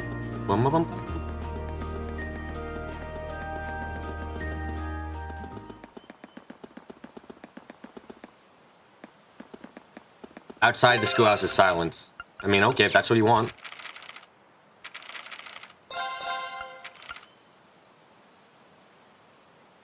Alphonse quickly turned his post, silently grateful for Garrett's characteristically thoughtful gesture. Watching the exchange was another young soldier the same age as Alphonse. Scowling unpleasantly, he gave an audible tut. Garrett's untimely demise, though shocking, was one but in a series of grisly murders that were the talk of the town. Most of the victims were young women who had been out at night. They had all met their ends through loss of blood. Or, put another way, the victims had died after having all the blood drained from their bodies. Furthermore, all their bodies that had been found had something else in common. Each had bite marks on their necks, as if they had been pierced by incredibly sharp fangs. It didn't take long for word of this to start spread among the people of Heimdall, and all who heard the rumors were quick to think of one of the many ancient legends which existed in Erebonia. Specifically, the legend that described immortal, monstrous creatures that roamed the land at night, feeding on the blood of humans. It was these very legends that eventually became the inspiration for the mass killing's new moniker, the Vampire Murders. That night, after his duties were complete, Alphonse made his way to a small tavern tucked away in a corner of the capital by the name of Algeria to enjoy a late evening meal. As he sat down to his dinner, a pretty girl in his own age with Glossy chestnut ponytail, studied him with an obvious concern. So how is it, Alfie? Is it nice? I hope so. I'm pretty happy with how it turned out. The girl, Luca, had been Alphonse's friend since his arrival in Heimdall about 10 years before. A shy, nervous smile tugged at her lips as she continued to watch him. Alphonse saw a hot blush creep up his neck under her intense gaze, but he forced himself to eat. The beef stew she had made had a simple yet comforting taste to it. Yeah, he assured her. It's really good. You really got the hang of this. Luca relaxed his words, and with the quick, self-conscious glances of the rest of the tavern customers, she seated herself opposite to him. Her courage seemed to spent after this gesture, though. They sat in awkward silence for some time until she managed a hesitant, "How's work going these days?" At the word work, Alphonse's hand, which was carrying food to his mouth, instantly came to a halt. Despite the so-called vampire murders going on for quite some time, they had been unable to find a single clue to the culprit behind it all. The corpse of the woman from that afternoon flashed across his mind's eye, and the pleasant flavor of the stew died on his tongue. So young. She must have had a family, friends, perhaps even a partner. Just like anyone else. She had her whole life ahead of her, and yet that life had been brought to a sudden end, just like so many others before her. What the criminal had done was unforgivable, but the reprehensible nature of the crimes was the only reason Alphonse was obsessed with this case. Though, sadly for him, there was very little that he could do to solve it now that he had been removed from the investigation team. Luca's soft thoughts brought him back from his thoughts. Alfie, just don't go overdoing it, okay? Her kind words made Alphonse realize how tense his expression must have become. Her concern embarrassed him. I'm fine, honestly, he said in what he hoped was a reassuring voice. Alphonse was a member of the unit of the Imperial Army, popularly known as the Garand Team, which was responsible for maintaining law and order on Heimdall. Garand, the team's commanding officer, had cared long for Alphonse like a father, and it was his recommendation that led Alphonse to join the army and become a member of the team. Since then, he lived in a dormitory near the army's guardhouse. As near the tavern finished, he sketched Luca a quick goodbye and took his usual route back towards the dormitory.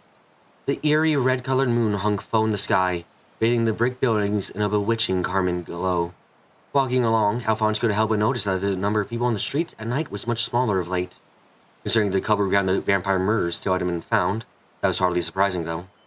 And yet, despite the fact that barely anyone dared to take to the streets, new victims kept appearing one after another, as if to mock the soldiers who patrolled in the dead of the night to keep them safe. The sense of fear in the city increased day by day, and was a deep unease shared by all, even the soldiers.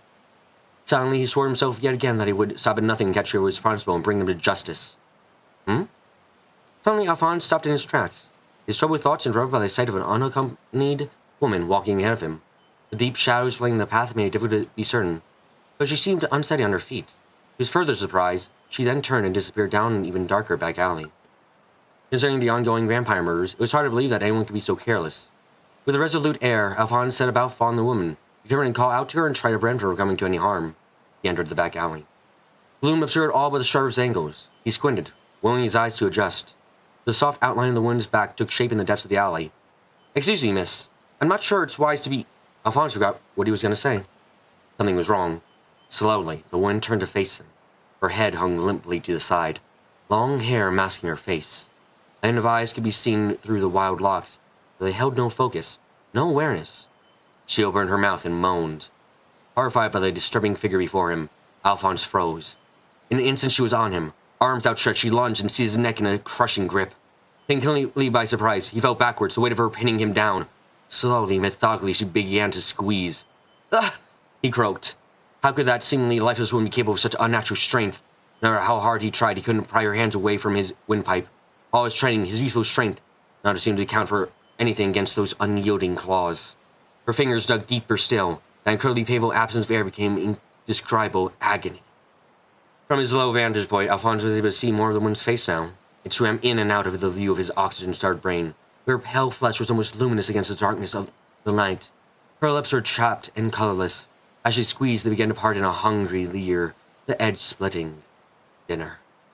Although Alphonse could barely understand what was happening, his instincts knew exactly what the woman was about to do. He bucked and writhed desperately in her grip, though her hold was too great.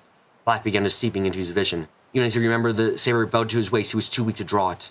The blank-eyed woman thrust her face eagerly towards his neck, teeth bared and mouth yawning wide. Alphonse began to close his eyes. That seemed to be his only choice. For just then, the world in his fading view exploded. I like it. This is actually a really nice first chapter. Okay. I'm invested.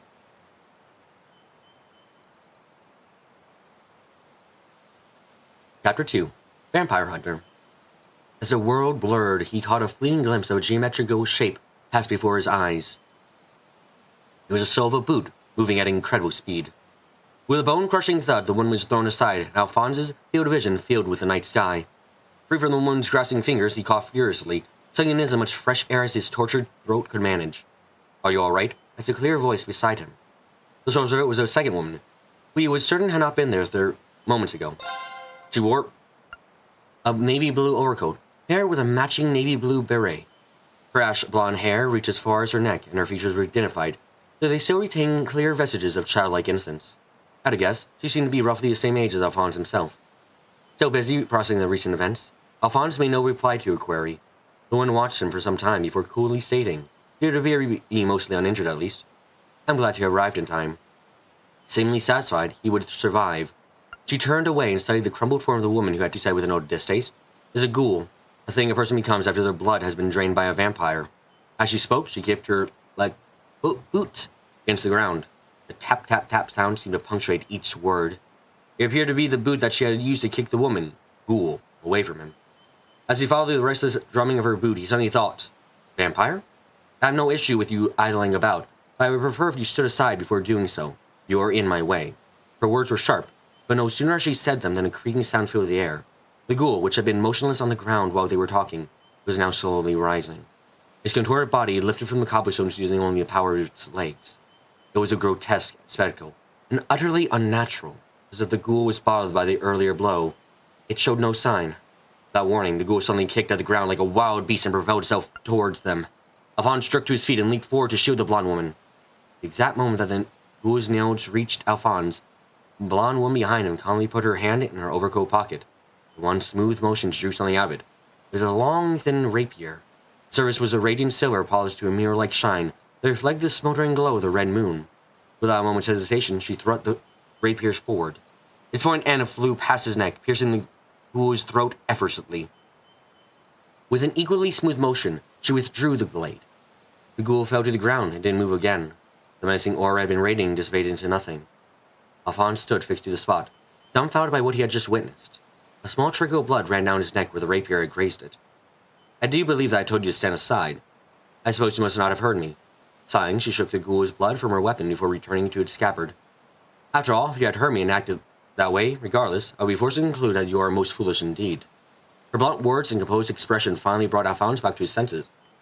I was just trying to keep you from getting hurt. Never mind that. What's going on here anyway? Who are you, and why was that woman trying to—" He had intended to finish his sentence with the word eat me.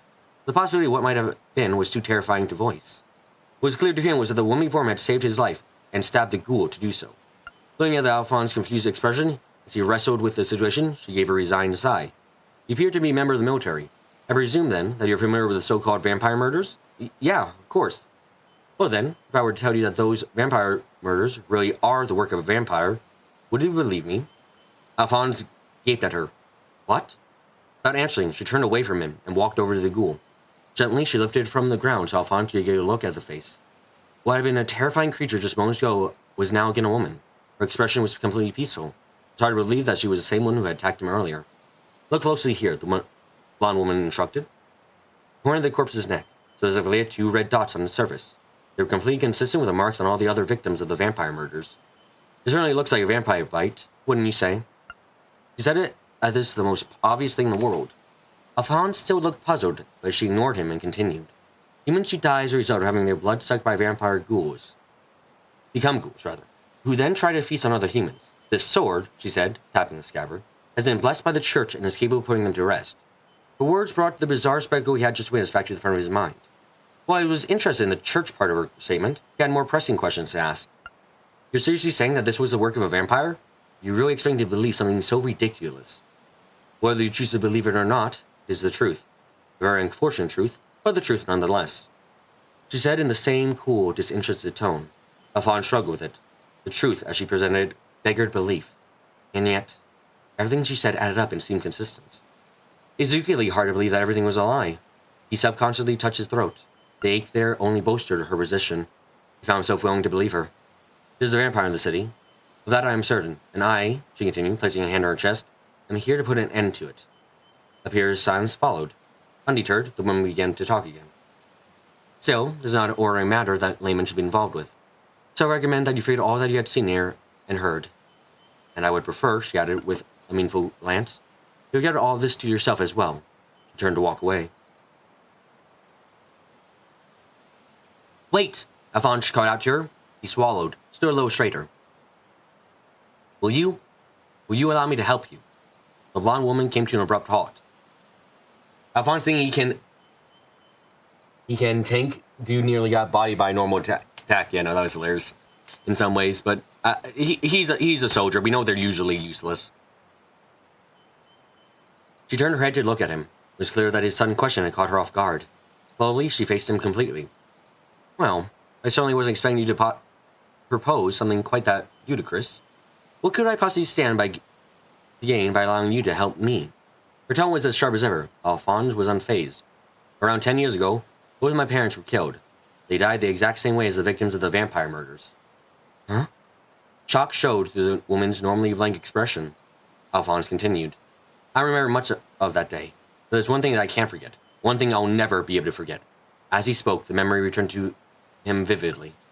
Roughly 10 years ago, Alphonse and his family had lived in a village in a remote region of the Empire. His father was a member of the army, serving in a unit stationed nearby. It was such an uneventful post, and they lived a quiet life. It was as normal and peaceful as existence as one could have until the fateful day when Alphonse returned from playing outside. It was then that he saw a sight that would be burned to his memories, his dreams, forever. There in his home, he found the corpses of his parents lying in a room stained with blood. The bodies had been drained, the necks were marked by strange bites. The incident was so unpleasant and bizarre that even then, there were those who believed that it was the work of a vampire. The army conducted an investigation, but were unable to find any clues that would lead them to a suspect, and eventually the case was deemed unsolvable. Left with no living family, Alphonse was taken in by his father's best friend and fellow soldier in the army, Gerard, and ended up living in Heimdall.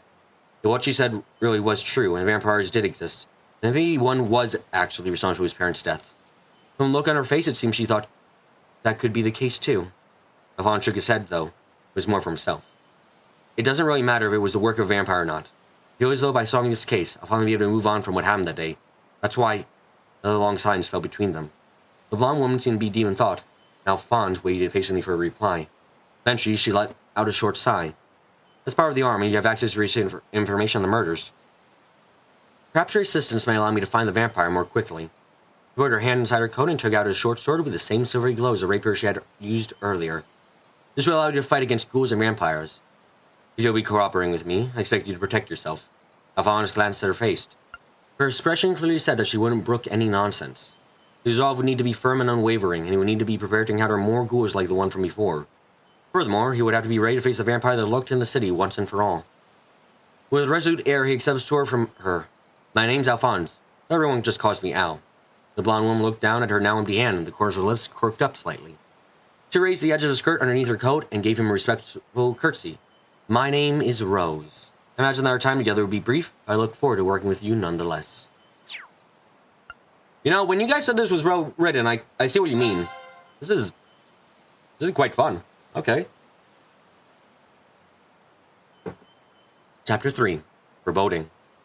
The next morning, Alphonse found himself in his commanding officer's, Gerard's, office. He had come to request permission to independently investigate the vampire murders. Gerard stretched his head before giving Alphonse a questioning look, his eyes filled with the kind of vitality one would expect from a much younger man. You want to pursue that case all on your own? Alphonse cleared his throat nervously. He was well aware that what he was asking was completely unreasonable. Not on my own. As the villain has agreed to help me conduct my investigation, the two of us will be working together. It sounded pretty weak to him. The Rose had been adamant that they keep the truth of that matter to themselves. It wouldn't be the benefit of society for the existence of vampires to become widely known, she had insisted. As such, trying to arrange for us to be able to investigate the murders by ourselves, without interruption. Aside from a cool farewell for now, those had been her last words before disappearing into the night. And what she said made sense. There's simply no way that Gerard would believe that vampires existed, even if it was his surrogate son trying to persuade him. After all, despite seeing a ghoul with his very own eyes, part of Alphonse still wanted to believe that it all had been just a dream. To compound the problem further, for reasons Alphonse wasn't privy to, Rose seemed opposed to anything other than investigating the matter covertly. As such, her joining the team formed to officially investigate the murders was off the table. Alphonse was therefore left with no choice but to propose that the two of them investigate together in secret. Alphonse was not surprised then to see Gerard's less than willing expression. Listen now. As regard, got a responsibility to look after you. That's why I want to raise you to be a fine soldier, and why I don't want you putting your life in danger with no good reason. Alphonse flushed. He had already been removed from the team investigating the murders, as well as taken off night patrol duty. Gerard was well aware of his fixation with the case. That's exactly why he was afraid that Alphonse might end up getting too far in his attempts to solve it and get injured, or worse. Gerard, sir, I appreciate you exactly what you're saying, and I appreciate your concern, but, Seeing Alphonse's determination, Garrett hesitated. The boy standing before him was calm, with clear eyes. Where previously there had been recklessness, now purpose and resolve seemed to rule. After a lengthy silence, he let out a sigh of resignation. You really do take after your father. He smiled fondly, but quickly switched to his official, commanding officer voice. I expect you to give your utmost to successfully solving the mystery behind these murders. However, I will approve of this mission only on condition that you report daily on the results of your investigation. Start. Alphonse almost replied to his usual casual tone, got himself just in time. He coughed, cleared his throat, and stood to attention. Gerard chuckled. Just be sure not to put yourself needlessly in danger, understood? Anything happens, inform me immediately. Yes, sir. Alphonse gave a deep bow, grateful to his guardian's kindness. I see that everything went well. That is good news. The two of them were in the corner of a shopping district where the first victim of the vampire murders had been found. It was middle of the day, but alleyway which they stood was gloomy and draped in shadows by the looming buildings that surrounded. The second he had stepped into the narrow passageway, Rose had appeared out of nowhere just like the previous day. Because the place where Alphonse had been attacked by the ghoul the previous night was currently under investigation by the Gara team, they thought it would best to steer clear of it for the rest of the day. As such, they decided to examine the scene of an earlier murder instead. Unlike the previous night, Rose had neither her coat nor her sword with her. Instead, she wore a simple dress in the local style. Anyone seeing her for the first time would be able to tell that she was anything more than a perfectly ordinary girl. According to Rose, neither vampires nor ghouls were able to operate in daylight, and thus battle-ready wear was unnecessary. Everyday clothing also had the benefit of allaying suspicion by blending in, she said. It was a fine logic in theory, but with Alphonse still garbed in his military uniform, they made for an unusual pairing. As such, Alphonse couldn't help but let out a sigh of relief when he realized how few people were still in the surrounding area. The scene of the first murder still had a solemn air about it. Alphonse set about scouring the area, and he had mused over the case details involving the victim. A question came to mind. Thinking about it earlier, I never heard about any of the victims turning to ghouls. Is that because you've been defeating them? Rose shook her head. No, in previous cases, I was able to purify the bodies with thaumaturgy before they turned into ghouls. I would rather not harm the bodies of the deceased if I can help it. Thaumaturgy, as Rose explained it, was a collective name for special techniques used by a small number of people belonging to the Septian Church. The power of thaumaturgy was also apparently the reason why Rose's rapier and Alphonse's short swords were now capable of defeating ghouls and vampires. Curious, Alphonse asked Rose if he could connect to the church, to which she responded, Feel free to think of it that way. He should probe her more on the subject, but she began explaining the particulars about ghouls, so he let it drop. Since murders had started, it seemed that the time it took for a corpse to turn into a ghoul was decreasing with every kill. Alphonse encountered the ghoul the previous night was the first occasion that she had been unable to purify the victim in time. As such, she had been left with no choice but to fight. Still, that possibility was within my expectations. It's not the first time it has happened, after all. If someone like yourself would appear and try to get involved, certainly wasn't, however, Rose said with a giggle, causing Alphonse's ears to turn pink at the tips. Anyway, he said, crouching down to inspect the ground level, have you managed to gather anything out of the cupboard from your previous investigations? Rose nodded. Judging by the bite marks left on the victims, I believe that the vampire is likely male. Furthermore, despite the victims we found all across the city, the bite marks look the same as one another. That's just the work of a single vampire. Beyond that, however, Rose fell silent. Something bothering you? Alphonse asked without thinking. Yes, actually. Maybe possible the vampire lurking in the city is... She stopped mid-sentence. Her gaze was focused on something behind Alphonse. Hurrying around, he saw a young man in military uniform much like himself. It was someone he knew. Elroy? What are you doing here? I was about to ask you the same thing, the other man grumbled. Elroy was a fellow member of the Garrett team who had joined him around the same time as Alphonse did. That combined with the two being roughly the same age, one would expect them to get along well. In reality, they usually ended up arguing about everything. It had been like that for almost as long as Alphonse had known him. I'd heard you form a separate team to check up on the murders. I had no idea that it was just a pretext to be meeting a woman during working hours. Elroy sneered. Alphonse stifled his annoyance. At least it seemed as if the other man had overheard their earlier conversation. Clearing his throat, Alphonse said evenly, "To the villain who's assisting me in my investigation. So knock it off. And you? What are you doing here?" Nothing particular. I just happened to be passing by. You've got to patrol a much wider area now thanks to all this vampire nonsense. Alphonse stood and gave him a cold look. Watch what you're saying. People in this area have lost family and friends because of these murders. Were there any vampires in Sky Third? Dude, that's been long enough that I would believe you would tell me there were. I can't not remember. Other than monsters. There's been a lot of vampire monsters. That's confirmed, at least. Elroy snorted and cast an unclearing glance at the spot where the first victim had been found. Huh. I mean, seriously? Vampire murders? They're supposed to be the Imperial Army, not a bunch of country bracers. Are you seriously considering the possibility that fairy tale creatures like that exist? And besides, what kind of idiot goes out at night when there's a serial killer on the loose? They were asking for it, if you ask me. People need to say that their damn homes and stop making more work for us. You son of a... Enraged by the sheer callousness of Elroy's words, Alphonse started towards him, or tried to, rather. Strong, unyielding fingers held him by the arm. Completely expressionless, and without so much a glance to Elroy, Rose whispered, "Arguing with him serves no purpose. That time would be better spent investigating." She spoke calmly, but her words were sharp and dismissive. What she said was right, though, and the hearing was enough for Alphonse to cool his temper. As she said, they had more important things to be doing. He had sworn that he would solve these murders and put the past behind him, and that needed to be his foremost priority. He took a deep breath to regain his composure. The reassuring weight of his silver sword hidden in his uniform further reminded him of what needed to be done. Watching them, Elroy gave a bored, derisive sigh. "Oh, and civilian helper or whatever you are? Don't you go wandering around at night either. The last thing the army needs is more dead bodies to clear up." And with a mocking wave, he left them. After the inspection of the first crime scene, Alphonse and Rose spent the remainder of the day scrutinizing the scenes of the second and third murders. But in the end, their search yielded no fruit. After reporting the progress to Garrod, he made his way to the Aligrea, where he had promised to meet Rose to discuss how they would proceed with their investigation.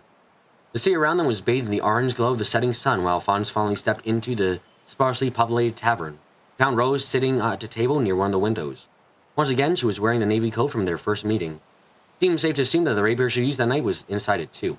"Evening," she called out to him. "I'm expecting you to be here sooner." Alphonse didn't reply. He was too busy staring at the girl sitting opposite her. "What's wrong, Luca?" Luca turned at the sound of her name, eyes so wide and moist that tears threatened to fall at any moment. "Alfie, just what is this woman to you?" What? Perplexed. He looked over to Rose's direction as if seeking an explanation.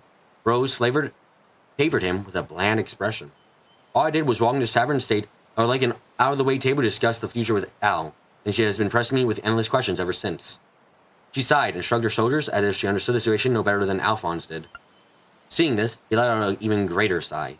Before Luca could launch into another interrogation, Alphonse set about explaining Rose's role as a fill-in helper, aiding an army investigation, and after several reassurances, he was eventually able to clear up the misunderstanding.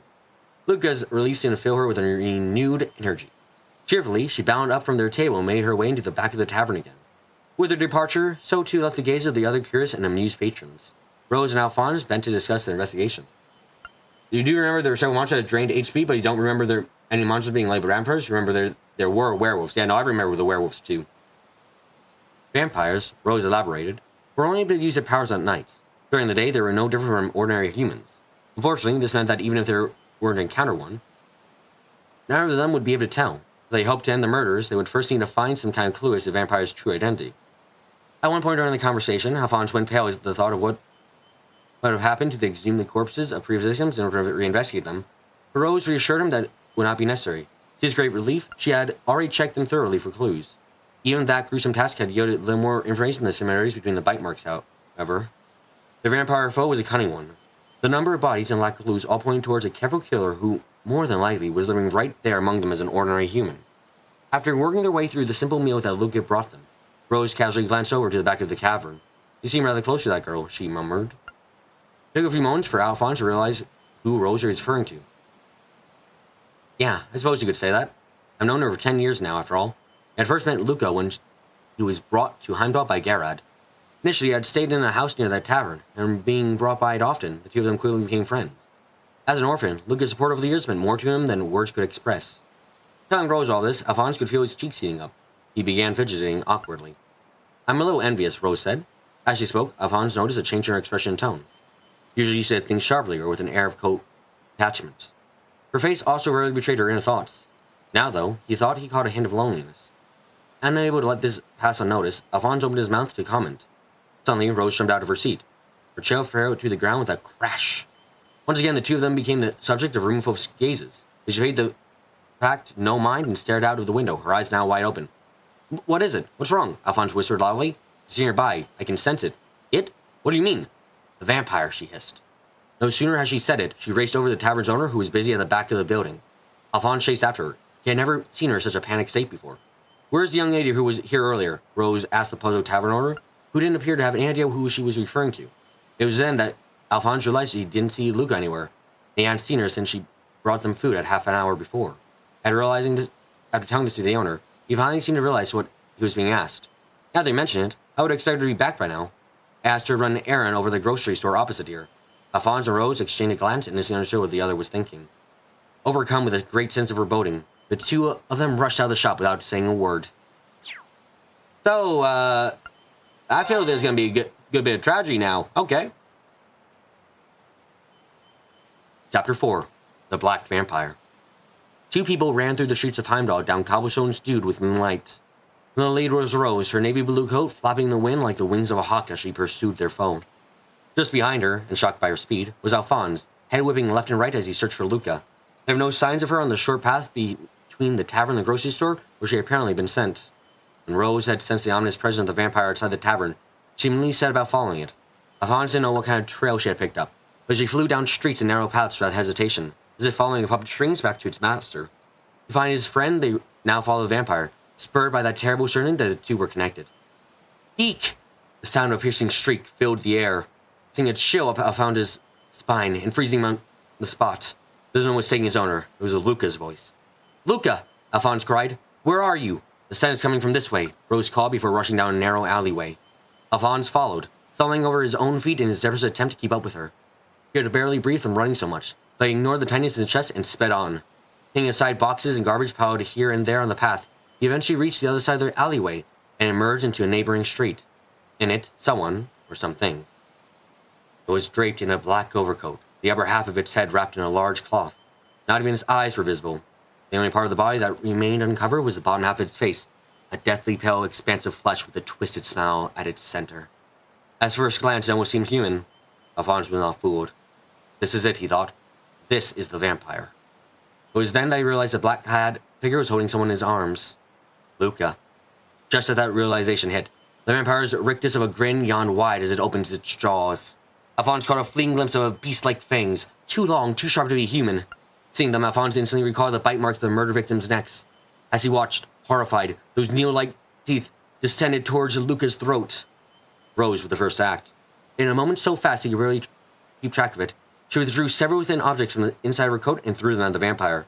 Alphonse remembered her showing him them as part of her vampire hunting kit. The knives flashed in the moonlight as they sped towards the creature. As it was about to sink his fangs into Luca, the vampire tore towards them, dodging the knives just in time. Luca fell to the ground, and the vampire jumped high into the air, descending just behind Alphonse. It happened so fast Alphonse was still staring at the spot the vampire had been when it landed silently behind him. The creature that was terrorizing Heimdall, the murderer of countless women, the thing that attacked Luca. So close. Anger overrode fear. Alphonse collapsed the hilt of his military saber and drew it. He spun around, slicing horizontally across the vampire's chest. The blade made contact. The vampire laughed.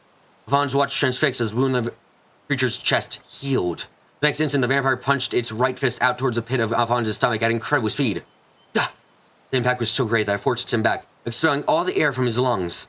While he was able to protect his vital organs, he had still suffered the full brunt of the blow. He doubled over in agony. "Get down!" Rose cried out from behind him. With no choice but to obey her as best as he could, he let himself fall limply to the ground. As he did, the stir of air from Rose's lightning-fast rapier thrust ruffled his hair as it passed. The vampire didn't laugh this time. Perhaps in danger from the rapier's silver radiance, it threw up its left arm in defense. The blade pierced flesh, and Rose followed through with her strike, skewering the limb right through to the other side. The zip stopped just before reaching the creature's chest.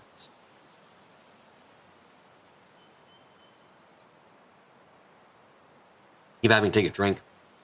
White smoke poured from the wound. Unlike Alphonse's earlier attack, it seemed Rose's had actually been able to damage it.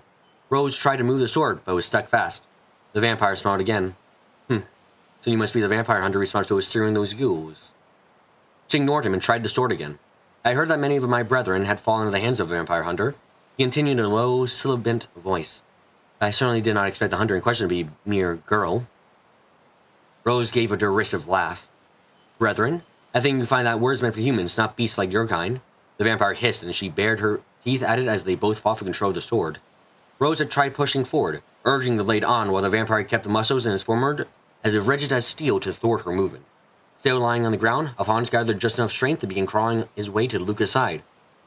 When he reached her, a quick check lessened the mad pounding of his heart. She was unconscious, but otherwise unharmed. Relief washed over him. Rose's voice brought Alphonse back to the situation at hand. She and the vampire were still locked together, each refusing to yield. If we were to stay here like this until morning, your power would be sure to weaken significantly. I'd be happy to spend the night with you until then, if you wish, she suggested to it. It made an unsettling sound somewhere between a snort and a laugh. I'm afraid I will have to refuse your kind proposal, my beautiful lady. Not least because, thanks to you and your pitiful human friend, my evening meal has been rather spoiled. As if uttered those words, the member's outline began to blur. Alphonse blinked rapidly, trying to clear his vision, but it was no trick of the shadows. The creature's form was dissipating into a fine black mist. Though its mouth was disappearing like the rest of it, its voice somehow carried on. Should either of you ever seek to disturb my dinner again, I hope you are prepared for the consequences. And then it was gone. Silence fell. Gradually, Alphonse got used to the pain in his chest from the vampire's blow. He counted good fortune that he only lost his breath and not broken any bones. With a profound, steady wheeze, he hoisted the unconscious Luca on his back and rose slowly to his feet. I guess I'm something of the vampire, then, he said unhappily. Rose was inspecting her sword for damage. Finding none, she returned to its sheath. Carrying the body to miss is one of the many abilities vampires have. It escaped from us this time. I expect it would take some days for its left arm to heal. Although at least, I think it's safe to assume that no one else will be attacked tonight. It sounds like vampires are unbelievable foes to be up against. That's a relief, though, at least. Still, he added, you're pretty unbelievable yourself. Rose shook her head. Their obvious loss rankled her. Next time, she said with a still in her voice, it won't get away. I'm going to find some stronger equipment, and I'll finish it for good. Alphonse nodded. Next time they would have it. They might have been able to defeat the vampire. At the very least, they had earned a short respite from danger, having saved Luca and prevented another murder from occurring. And without Rose's assistance, none of that would have been possible. Thank you, Rose. If you hadn't been here, she got him off with a dismissive wave of the hand. There's no reason to thank me. I'm simply doing my duty. Dejected, Alphonse was silent. But these murders aren't over yet. We'll need to uncover the true identity of the vampire for that to happen. Yeah, he said at length. You're right. Either way, should we go investigate another crime scene tomorrow like we discussed earlier? Indeed. Very well for now. And with that, she left. She didn't even wait for Alphonse's response. A fact that left him feeling even more downhearted, considering all that they had been through that night. Afterwards, Alphonse took Luca to her home. As he walked, she finally woke up. Firing herself on his back, she flushed and stammered her way through his questions. She remembered nothing of what had happened to her, it seemed. Unable to tell her the truth, Alphonse simply said that he had found her collapsed outside. It was probably just fatigue from work, he told her. Thankfully, she seemed convinced. All the while, as he tried to feign cheerfulness to put her at ease, his mind was still focused on the battle earlier. He hadn't started chancing as a vampire. He had even forgotten the silver short sword that Rose had given him. In the heat of battle, he had simply fallen back in his military training and used the saber, for all the good that had done. Though I had at least been able to avoid getting in Rose's way, he felt ashamed as an Imperial soldier. Next time he swore to himself he would not let her down. He would bring an end to the murders once and for all. As Alphonse hardened his resolve that night, Rose invested in navigating the dark streets alone, her mind fixated on the past. The sight of Alphonse on the ground after being struck by the vampire, the image of his friend who had almost lost her life, made her into a ghoul, the vision of that one cursed memory she desperately fought to forget. Am I on the verge of making the same mistake a second time? She wondered aloud. She stopped in her tracks, brow furrowed and expression meek, and looked up to where the crimson moon hung like a great malevolent eye in the sky. Why is the moon crimson? Oh, the keyboard's stuck. God dang it. Let me get to chapter 5.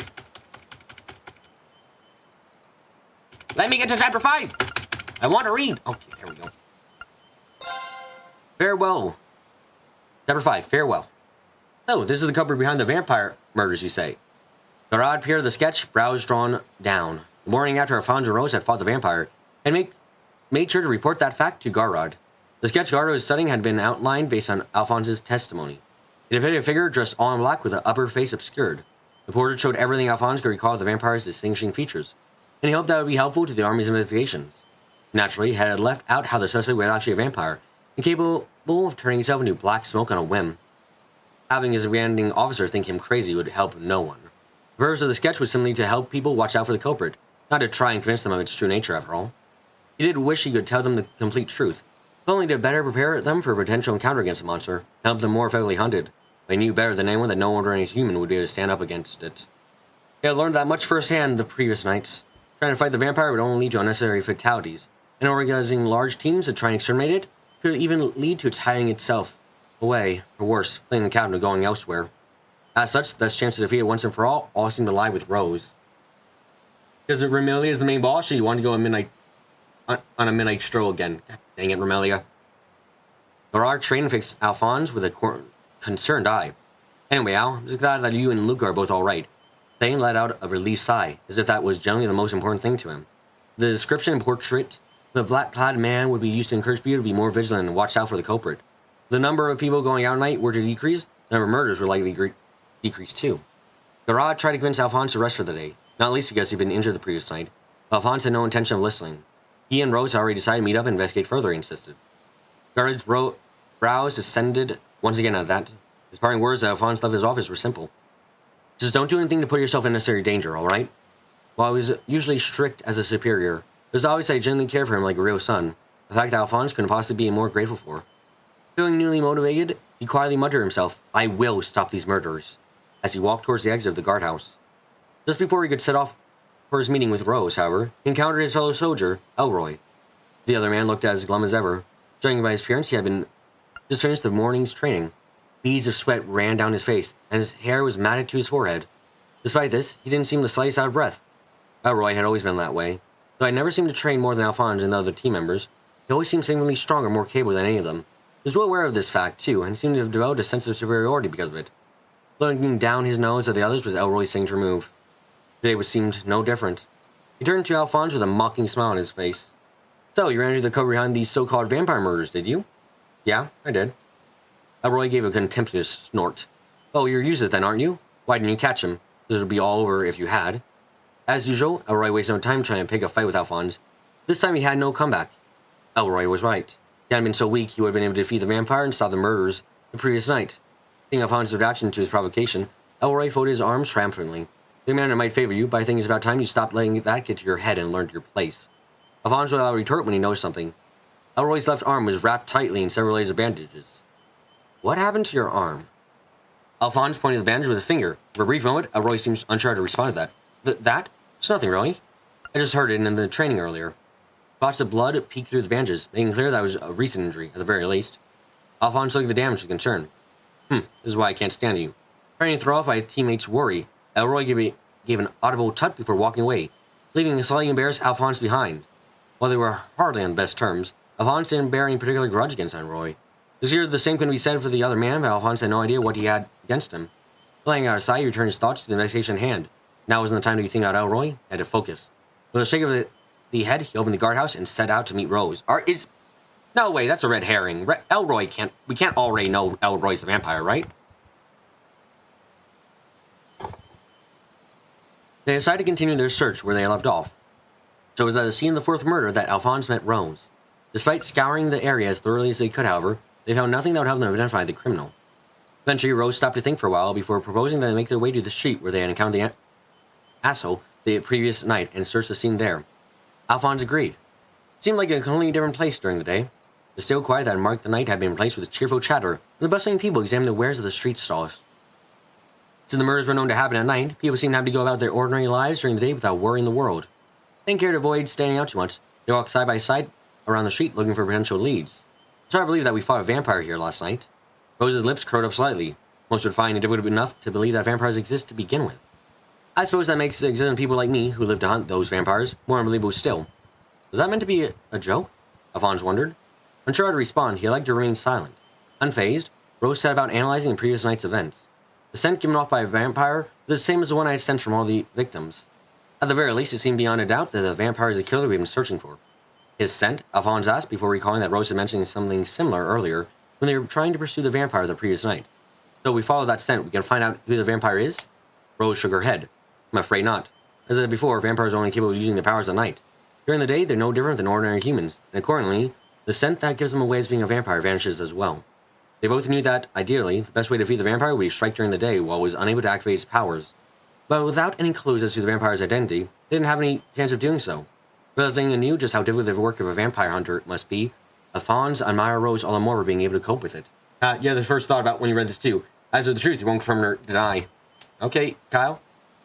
Nonetheless, made contact with the vampire yesterday. I believe that's a big step forward for this investigation. After all, the more fierce the battle, the greater the chance that one of the participants may leave behind something incriminating evidence. There's always the possibility that she may have seen something too. Alphonse assumed that she was referring to Luca. He made a reply, but Rose was no longer alongside him. Turning around, he realized that she had stopped in her tracks some distance behind. Her face was expressionless as ever. Her eyes were cast downwards, as if she was regretting something. You've not read this or you're also refrain commenting. Got Rax. What's wrong? It's nothing, she said briskly and moved on. We should continue our search. They set about combing the street for many remnants of their battle. At one point, Rose suggested they split up to cover a wider area, but even after doing so and reconvened to discuss their findings, or lack thereof, they found themselves no closer to pinpointing the vampire's true identity than they were the previous day. The hour had grown late, and the sun was beginning its slow descent in the sky. The warm glow of its fading rays deepened the red hue of the bricks, even as the shadows cast by their sturdy walls lengthened. Alphonse ground his teeth in frustration. All this search and not a single result. Damn it. Rose had said that the vampire's powers had been increasing over time. The previous night's battle had shown that she was capable of competing with it for now, and it was that fact that allowed them to save Luca. There was no guarantee that would always be the case if it continued to claim more victims and grow stronger. Seeing Alphonse's vexation with their lack of progress, Rose spoke. Nothing would come from being too hasty. We each have our own tasks. All we need to do is complete them. He nodded, knowing full well that she was right. It was hard not to feel bitter out of their lack of headway all the same. As she needed to go and report the results of the day's investigation to Garrod, they agreed to part ways for the time being. Alphonse proposed that they meet again at the tavern, like they had the previous day, but Rose refused his offer. I'm afraid I have business I must attend to with the church. Oh, okay. Oh, by the way, I think Rose might be a vampire. I was really hoping we'd be able to patrol and keep an eye out for the vampire again. Though, since you're the one who can sense its presence, considering what had happened the previous night and the increasing occurrences of the murders, remaining vigilant of the vampire was of utmost priority. Or at least that was Alphonse's thought on the matter. Rose didn't react to the disappointment in his trailing words. Instead, she merely replied that she watched out for her alone before excusing herself with a solemn farewell. There was a pause in which it seemed as if she wanted to say something else. Then she curtsied deeply and disappeared from his sight. Alphonse watched her go with an uneasy feeling in his gut. Something seemed off about her behavior. Unable to work out what it was, however, he was left with no choice but to watch her walk away into the distance. That night, Alphonse made his way to the tavern after giving his word to Garrod. Rose may have refused offer to meet there, but still wanted to look in on Luca after what happened to her the previous day. Oh, hello, Alfie. Luca was quick to spot him, and she showed him to the seat of the empty corner. I was squaring his earlier bill from the tavern owner with Rose that was... earlier bill with a dinner with Rose that... with the tavern owner. Luca excitedly came over to take his order. Seeing him smile and chatter as energetically as ever, Alphonse felt relieved. He had been expecting and fearing a more subdued demeanor from her. Watching her, he couldn't help but think how close she had come to losing her life, and for a pathetic reason like being a vampire. Just the thought made his blood boil. Alfie? Are you okay? Her nervous question made him realize that his anger must be showing in his expression. He quickly put on an awkward smile and set about eating to avoid having to explain anything. After a few bites, he found himself calming down, and gave her a more genuine smile. I'm fine, honestly. But never mind me. You haven't managed to recall anything about what happened last night, have you? She shook her head. Sorry, I wish I could, but I can't remember a thing. He hadn't really expected her to, but was still slightly disappointed to not be able to gather any new information. Rose speculated the shock of seeing the vampire caused her to subconsciously block out any memory of what had happened. As such, it didn't seem particularly likely that she would be able to help them find out the identity of the vampire either. He sighed. Luca, meanwhile, was desperately trying to remember something, anything that would allow her to be of service to him. After rolling it over for a time, she then let out an "ah" sound. It doesn't directly relate to what happened yesterday, but that person you know was here earlier, on her own, too. Alphonse was momentarily puzzled. Who do you mean? You know, Luca prompted with a swish of her hair. The girl you were with yesterday. It suddenly dawned on him who Luca was referring to. Rose had specifically told him that she wouldn't be coming to the tavern today because she had business with the church. A troubled feeling began to build in the pit of his stomach. Anyway, she just came and asked me a few things about yesterday. I couldn't remember anything when she asked either, but eventually she seemed satisfied and just said farewell and left. Farewell. The moment Alphonse heard those words, it dawned on him. Every time he parted ways with Rose, she always left the farewell for now. Not today. When they separated earlier, she had simply said farewell. He had thought something seemed off about her at the time, but it was then that he realized that was the reason. After that, she must have come to the tavern where she was able to discover something from Luca. But if that was the case, what would she be trying to do? Alphonse fairly jumped out of his seat, half of the food still left on the plate, and dumped enough mirror to pay for the meal hurriedly onto the table. Ow? Luca goggled at him. Just keep the change. It was his second feeling of great foreboding in 2 days. The first had been downright deadly. He rushed out of the tavern as fast as his legs would carry him onto the streets of Heimdall. The sun had long since set, and the deeply shadowed streets welcomed him into their murky depths. Chapter 6. Bloodstained Rose. Am I even going to be able to finish this before I have to go to work? Jesus. The city of Heimdall was deathly silent. During the day, word had been spread throughout the populace from the Garrett team regarding the culprit behind the vampire murders. Knowing specific details of the perpetrator instilled an even greater sense of fear into the people of the city, making them even more wary of stepping out of their homes at night. That the streets would be empty was an inevitability. And yet, on one dark avenue in the city, a petite woman walked alone, as if to defy all of that. She wore a plain, undecorated dress, and from all appearances belonged to the middle classes. She walked quite quietly, the sound of her shoes against the ground echoing loudly in the empty streets. Her arms were wrapped tightly around her chest, almost as if embracing herself, though she was hunched forward, clearly afraid of something. Of course, it was perfectly natural for her to be afraid, considering that the majority of the victims of the city's serial murder were young women like herself. She looked around restlessly, carefully surveying her surroundings for signs of danger before disappearing down a dark alleyway. The faint moonlight illuminated her profile as she turned the corner and cast a long shadow behind her, which slowly and silently began to enlarge. Gradually, the silhouette extended upwards, the inky depths taking the shape of a man. It loomed behind her. The figure was swathed all in black, with the top half of its face covered. The bottom half remained exposed, revealing a wicked grin and sharp, pointed fangs. It was a vampire, a creature of legend. It stood silently behind the woman, very much real despite its supposed mythological standing. From the stable folds of the cloak straddled its body. It slowly extended a pale hand. The fingers stretched forward. Sharp, pointed nails gently swept aside the woman's shoulder-length blonde hair. The tips brushed the back of her neck almost caressingly. The second they did, though, it seemed to sense that something was wrong. Its prey was behaving oddly. It hadn't expected the frail creature before to put up the slightest resistance. She should have frozen at its touch, or given to despair, having no choice but to succumb to the inevitable and have her blood drained. What it felt from her instead, however, was defiance and danger. This woman was no prey. Hunter had met Hunter. The creature tensed, ready to leap backwards. Too late, it realized another threat raided from directly beside it.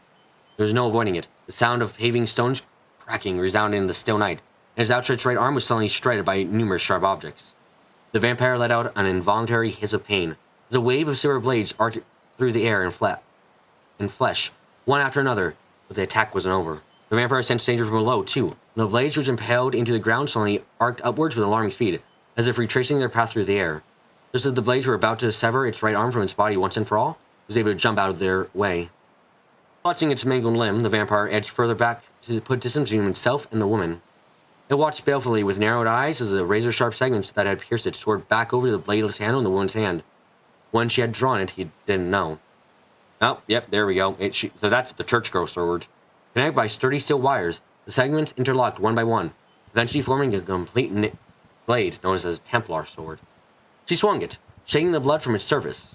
Every last trace of the weakness she had shown earlier when hurrying through the night was gone.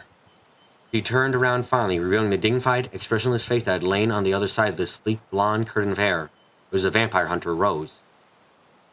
So you were trying to lure me out, were you? The vampire sneered. Heh, such cunning. Its words were sharp, but the delivery fell somewhat tremulously on the rough cobblestone of the empty alley. You flatter me, Rose said. Her Templar sword still raised in her right hand. She put her left hand into her pocket and pulled out an unbelievably large caliber pistol, greater size than those used in the army. She aimed it at the vampire's forehead and pulled the trigger without a moment's hesitation. The gunpowder flash illuminated the alleyway briefly. A single blessed silver bullet flew from the muzzle with merciless intent. Such was the force of the charge that an ordinary Persian soldier would have been dislocated. But Rose didn't so much as twitch. The vampire moved with liquid speed, dodging the projectile just in time and slipping behind Rose. Not the slightest perturbed by its change in direction, Rose moved as well and kept the pistol focused on the creature, tracking the vampire's every movement. Quite adaptive fling, if nothing else, she said coolly. Before I did something like this, then? The vampire asked. As it spoke, it flooded the black garments it was draped in. They began to expand, the folds stretching to impossible size. Before her eyes, pitiful moans echoed in the dark depths.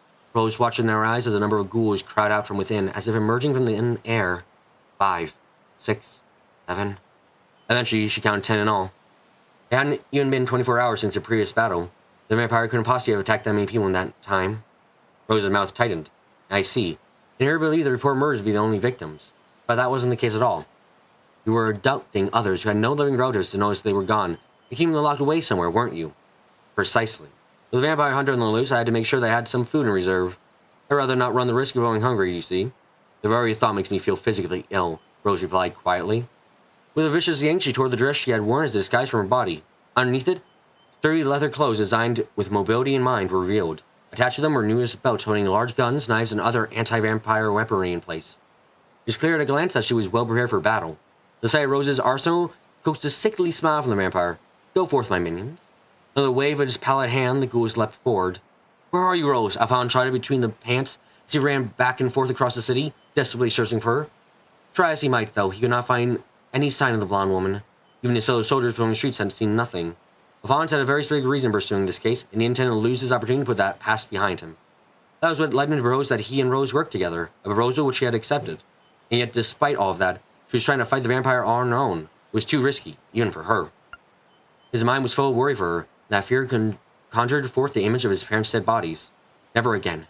He never wanted to see a sight like that again. Wishing over and over that Rose was still all right, he raced on, and it was then that he heard a sound that caught his attention.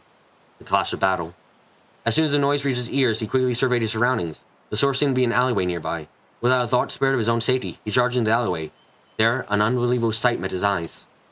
Two ghouls lunged at her. Sheathing her Templar sword into scabbard, Rose drew a second large pistol in its place. Rose's link confirmed. Rose has a fucking infinite pockets. The ghouls swung their fist, and ragged nails towards her with inhuman power, but she dodged them gracefully. As she spun out of their range, she aimed one pistol at Ghoul's forehead and pulled the triggers simultaneously. Flesh and bone were obliterated instantly. The sheer force of the blast sent the mangled remains somersaulting backwards through the air. The move left Rose slightly imbalanced, and, as if seeking to take advantage of that, 3 more ghouls flew at her from outside her field of vision. The mere sound of their movement was enough to alert her, however. Without even turning to face them, she sent 2 more bullets through the sides of their heads, charging forward, or charging at her. The third ghoul's mouth distended, seeming to crush Rose's skull with its teeth. But she danced out of reach, holstering their pistols.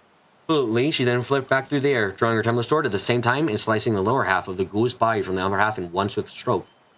She then gracefully and kicked the ghoul she had just cut in half out of the way without even waiting for its body to hit the ground. 2 more ghouls approached from the fringes, but without waiting for them to draw this close this time, she swung her blade horizontally through the air. It split into pieces, and the countless segments parted, piercing the ghouls' necks. Their heads dropped to the ground like fruits falling from a tree. Suddenly, the ghouls incapacitated in what seemed like an instant. Rose turned her attention to the defiantly grinning vampire and the remaining 3 ghouls with him. She drew the 2 pistols around her waist a second time and sprinted towards them, showering them with the remaining loaded bullets. The vampire evaded the projectiles by using the remaining ghouls as a shield. Out of bullets, Rose drew her Templar sword and swung in the direction of the vampire's neck in one fluid motion, seeming to decapitate it. The next instant, the high-pitched screech of metal against metal filled the air. The vampire drew its own weapon from the inside of the black garments. It met Rose's blade in midair. The 2 swords locked against one another, filling the air with sparks and leaving them in a stalemate, reminiscent of last night's battle. "I'm impressed at how unfazed you seem fighting against those ghouls," the vampire said, teeth bared but with a slight curl to its lip. "I would have expected a human to at least hesitate with being forced to fight their own kind. They seem to be my kind the moment you drank their blood. They are nothing but soulless puppets now. Why should I hesitate against them?"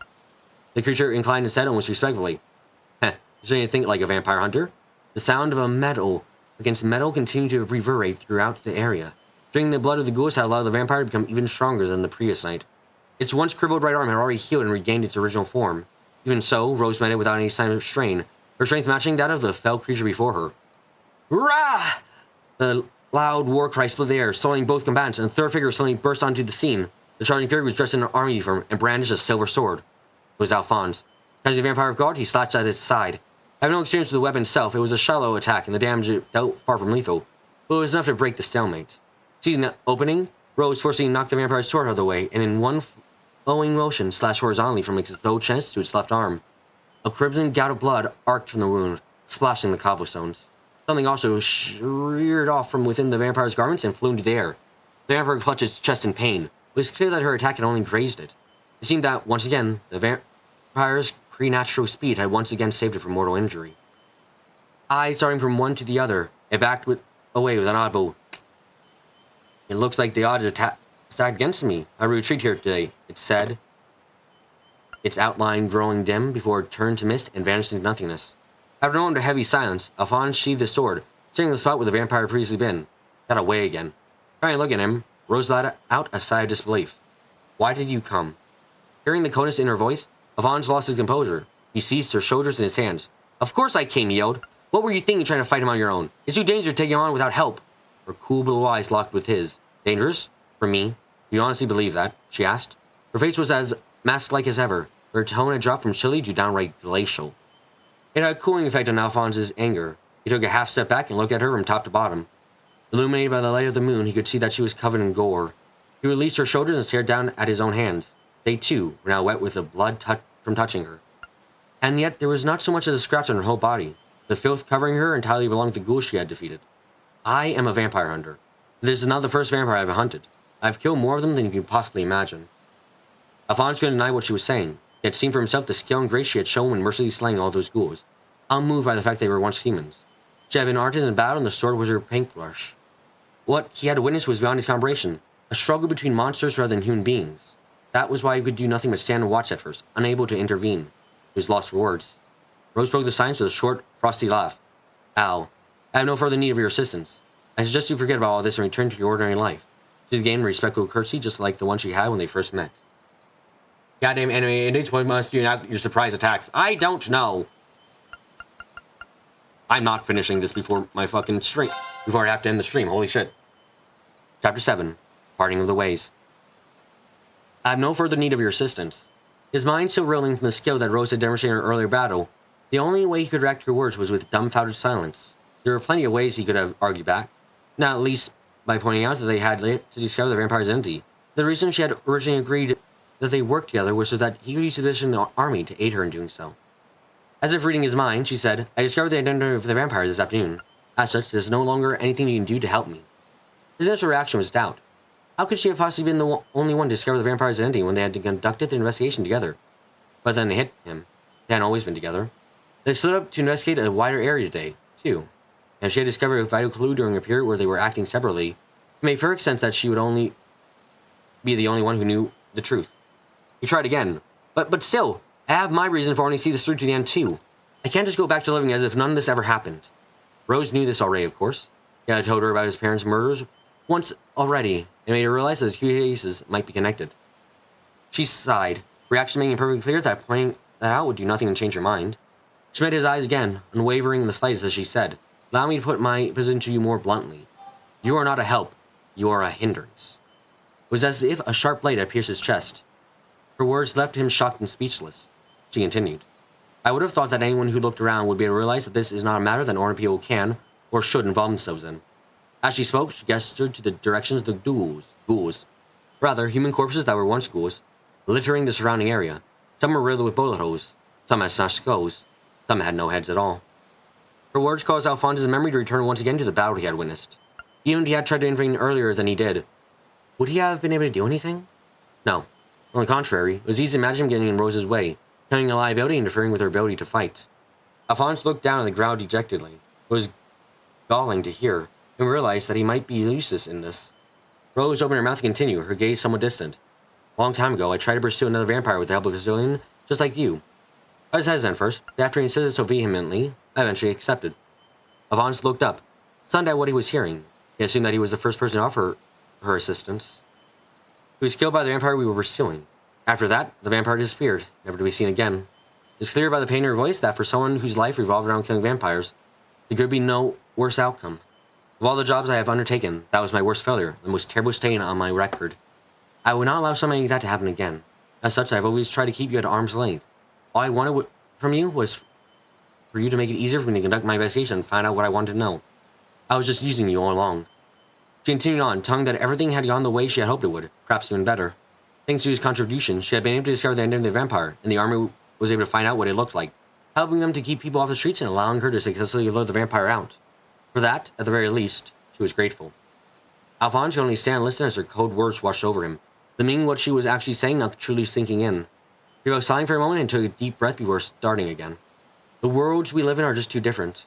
We should never have met, and yet, by coincidence, we did. But that's all. Now you need to forget that it ever happened and go back to the life you always have lived. Besides, as a vampire hunter, the only life for me is one of solitude. She gave a small, self-deprecating smile before turning to walk away from him. Seeing that smile and hearing what she said, something struck Alphonse as off, and yet he could not call her out. It was as if there was an impenetrable wall between them now, stopping him from interacting any further with her. I can take care of everything by myself now. All I ask of you is to stay away and let me do it. Farewell. He said her final words as she walked, without so much as turning to face him, and then disappeared in the dark night. Left behind, Alphonse stood alone, frozen to the spot in a sea of blood. The next day, 10 unidentified bodies were discovered in Heimdall, and the surrounding area filled with a disorder the likes of which had never been seen before.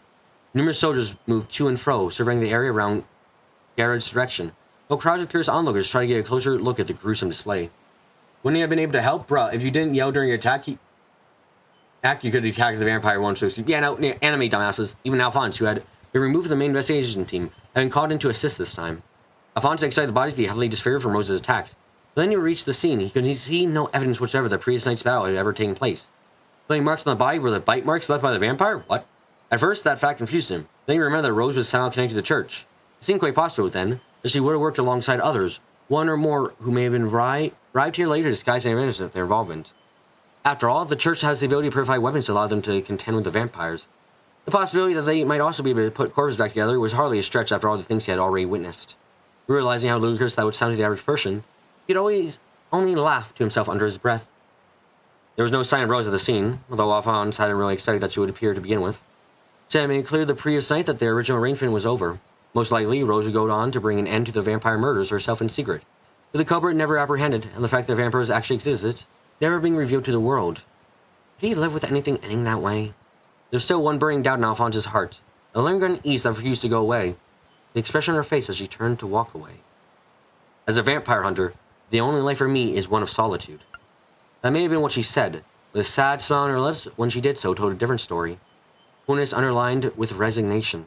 Her words had been blunt, but Alphonse they also tinged with loneliness. Alphonse found himself reflecting on what loneliness meant to him.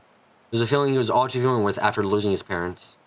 In the blink of an eye, he had no one left to care for him, no one to be kind to him, no one who'd look out for him. Easy to imagine how being placed in a situation like that would gradually eat away at a person. Fortunately for Alphonse, his father's friends Garrett had held out a hand of salvation to him. He had later met others like Luga who cared for him, and he had for them. Thanks to them that he was able to free himself of the loneliness that may have otherwise consumed him. Nonetheless, the experience had taught him exactly how painful living like that could be, that humans could not completely live alone. Rose, however, had said that living in solitude was the only life for her. But did she honestly mean that? Or did she really long to break free from it, yet somehow was stopping her from doing so? With the memory of his own experience still painful even after all these years, Alphonse couldn't stop wondering. That was when he made up his mind. He wouldn't, just leave things as they were. Rose may have cast him aside, but he had long ago decided what he needed to do to put the past behind him. No matter how much danger he risked doing it, or how much she tried to stop him, he was determined to see it through to the end.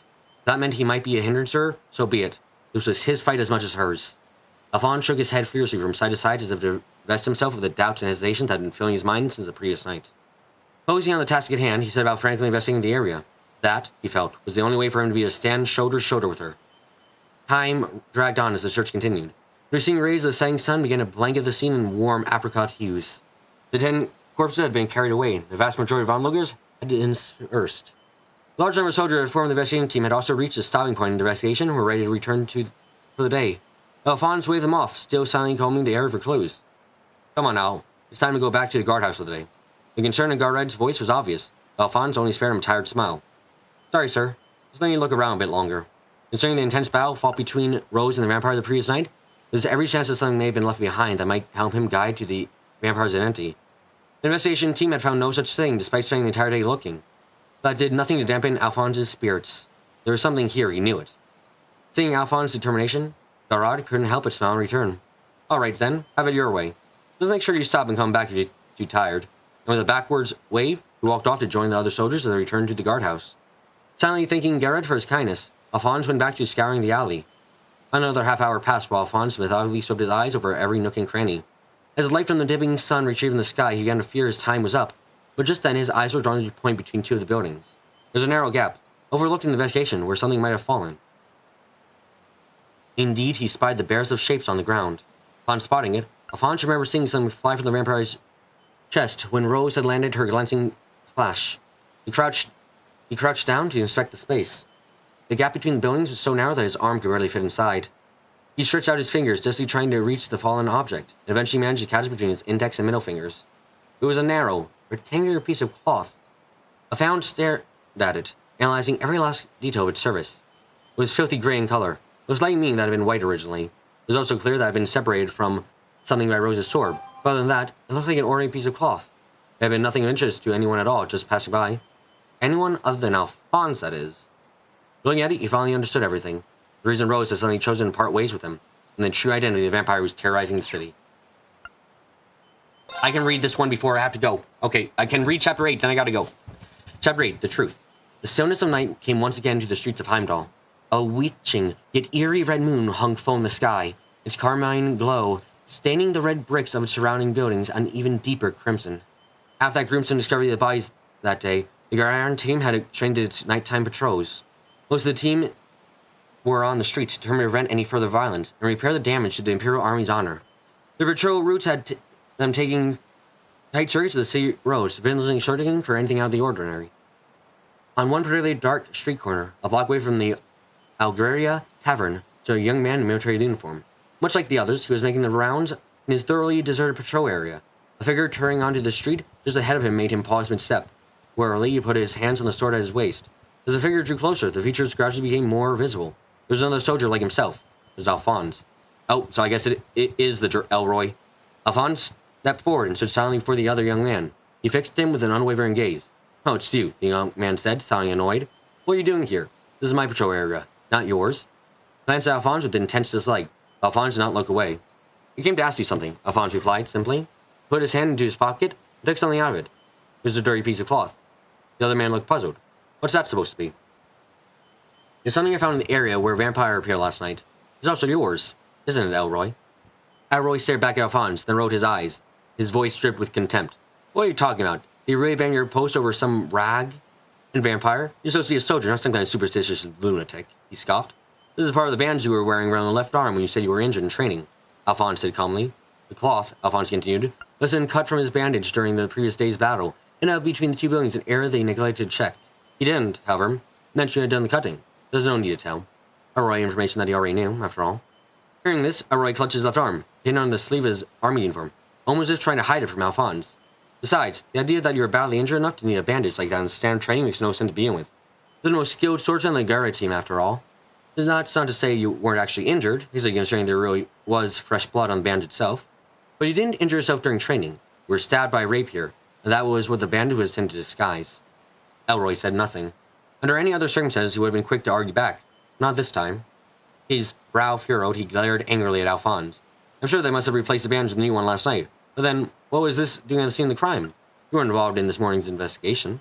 Alphonse was aware that what he was saying wouldn't be enough to prove to the world that Elroy was a vampire. They were, after all, creatures of legend. People would never believe him. What did prove, however, was that Elroy had been where Rose and the vampire's battle took place.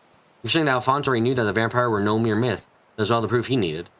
I don't need someone to believe it. I can't bear to think that someone who I served alongside as a soldier, someone who more skilled than any of us, is actually a monster who's been indiscriminately murdering people.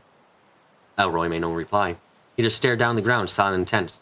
But I am a member of the Gara team, Alphonse continued resolutely, and we are entrusted with the task of protecting the city.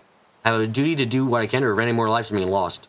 Unless you can prove what I'm saying isn't true, I'm going to have to arrest you as a Alphonse, you're an idiot. You went at night to confront the vampire, you dumbass!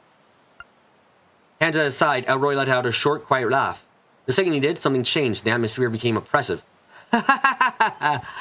Elroy threw back his head and let out a loud, maniacal laugh. It was an inhuman sound, that outburst. The skin-crawling utterance was entirely unlike the usual quiet Elroy. In his mouth yawned wide, Alphonse saw what he knew he would. Beast-like fangs, the fangs of a vampire. Alphonse placed his hand on the saber at his waist and drew it as fast as he could. The sound of blade scraping its scabbard cut short the awful laugh, but he wasn't fast enough.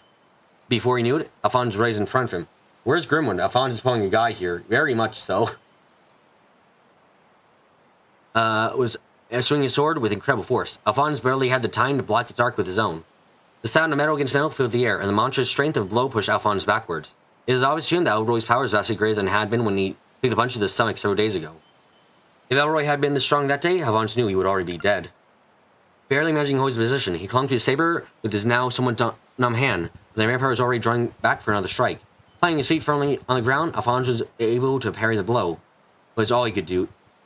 If he managed to straight even a hair from focused on defense, he would soon be overwhelmed. Elroy, meanwhile, maintained his onslaught seemingly without effort.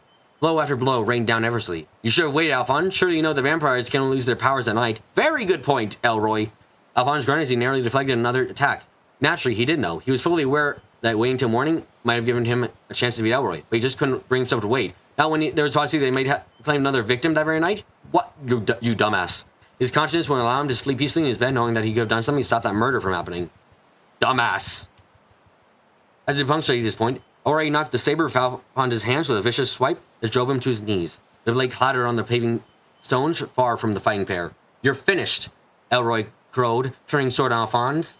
The blade flashed and descended. Alphonse watched the fall of the sword as if it slow motion. He knew there was nothing he could do to stop it. It would bite through his flesh and send his head soaring through the air, much like his saber had just done. Suddenly, a high-pitched whistling sound of something moving very fast through the night. And then another followed. Next moment, Elroy's right arm was gone. Blood speckled Alphonse's cheeks like a fine rain. And just as he had imagined, something soared through the air and hit the ground. Instead of it being his head, it was Elroy's right arm, sword still clutched in its rigid fingers. Ah! Elroy instantly jumped back, clutching at his wounded limb, while Alphonse stared wide-eyed at the many parts of the Templar's sword, stretched before him like the flexing of a metal snake.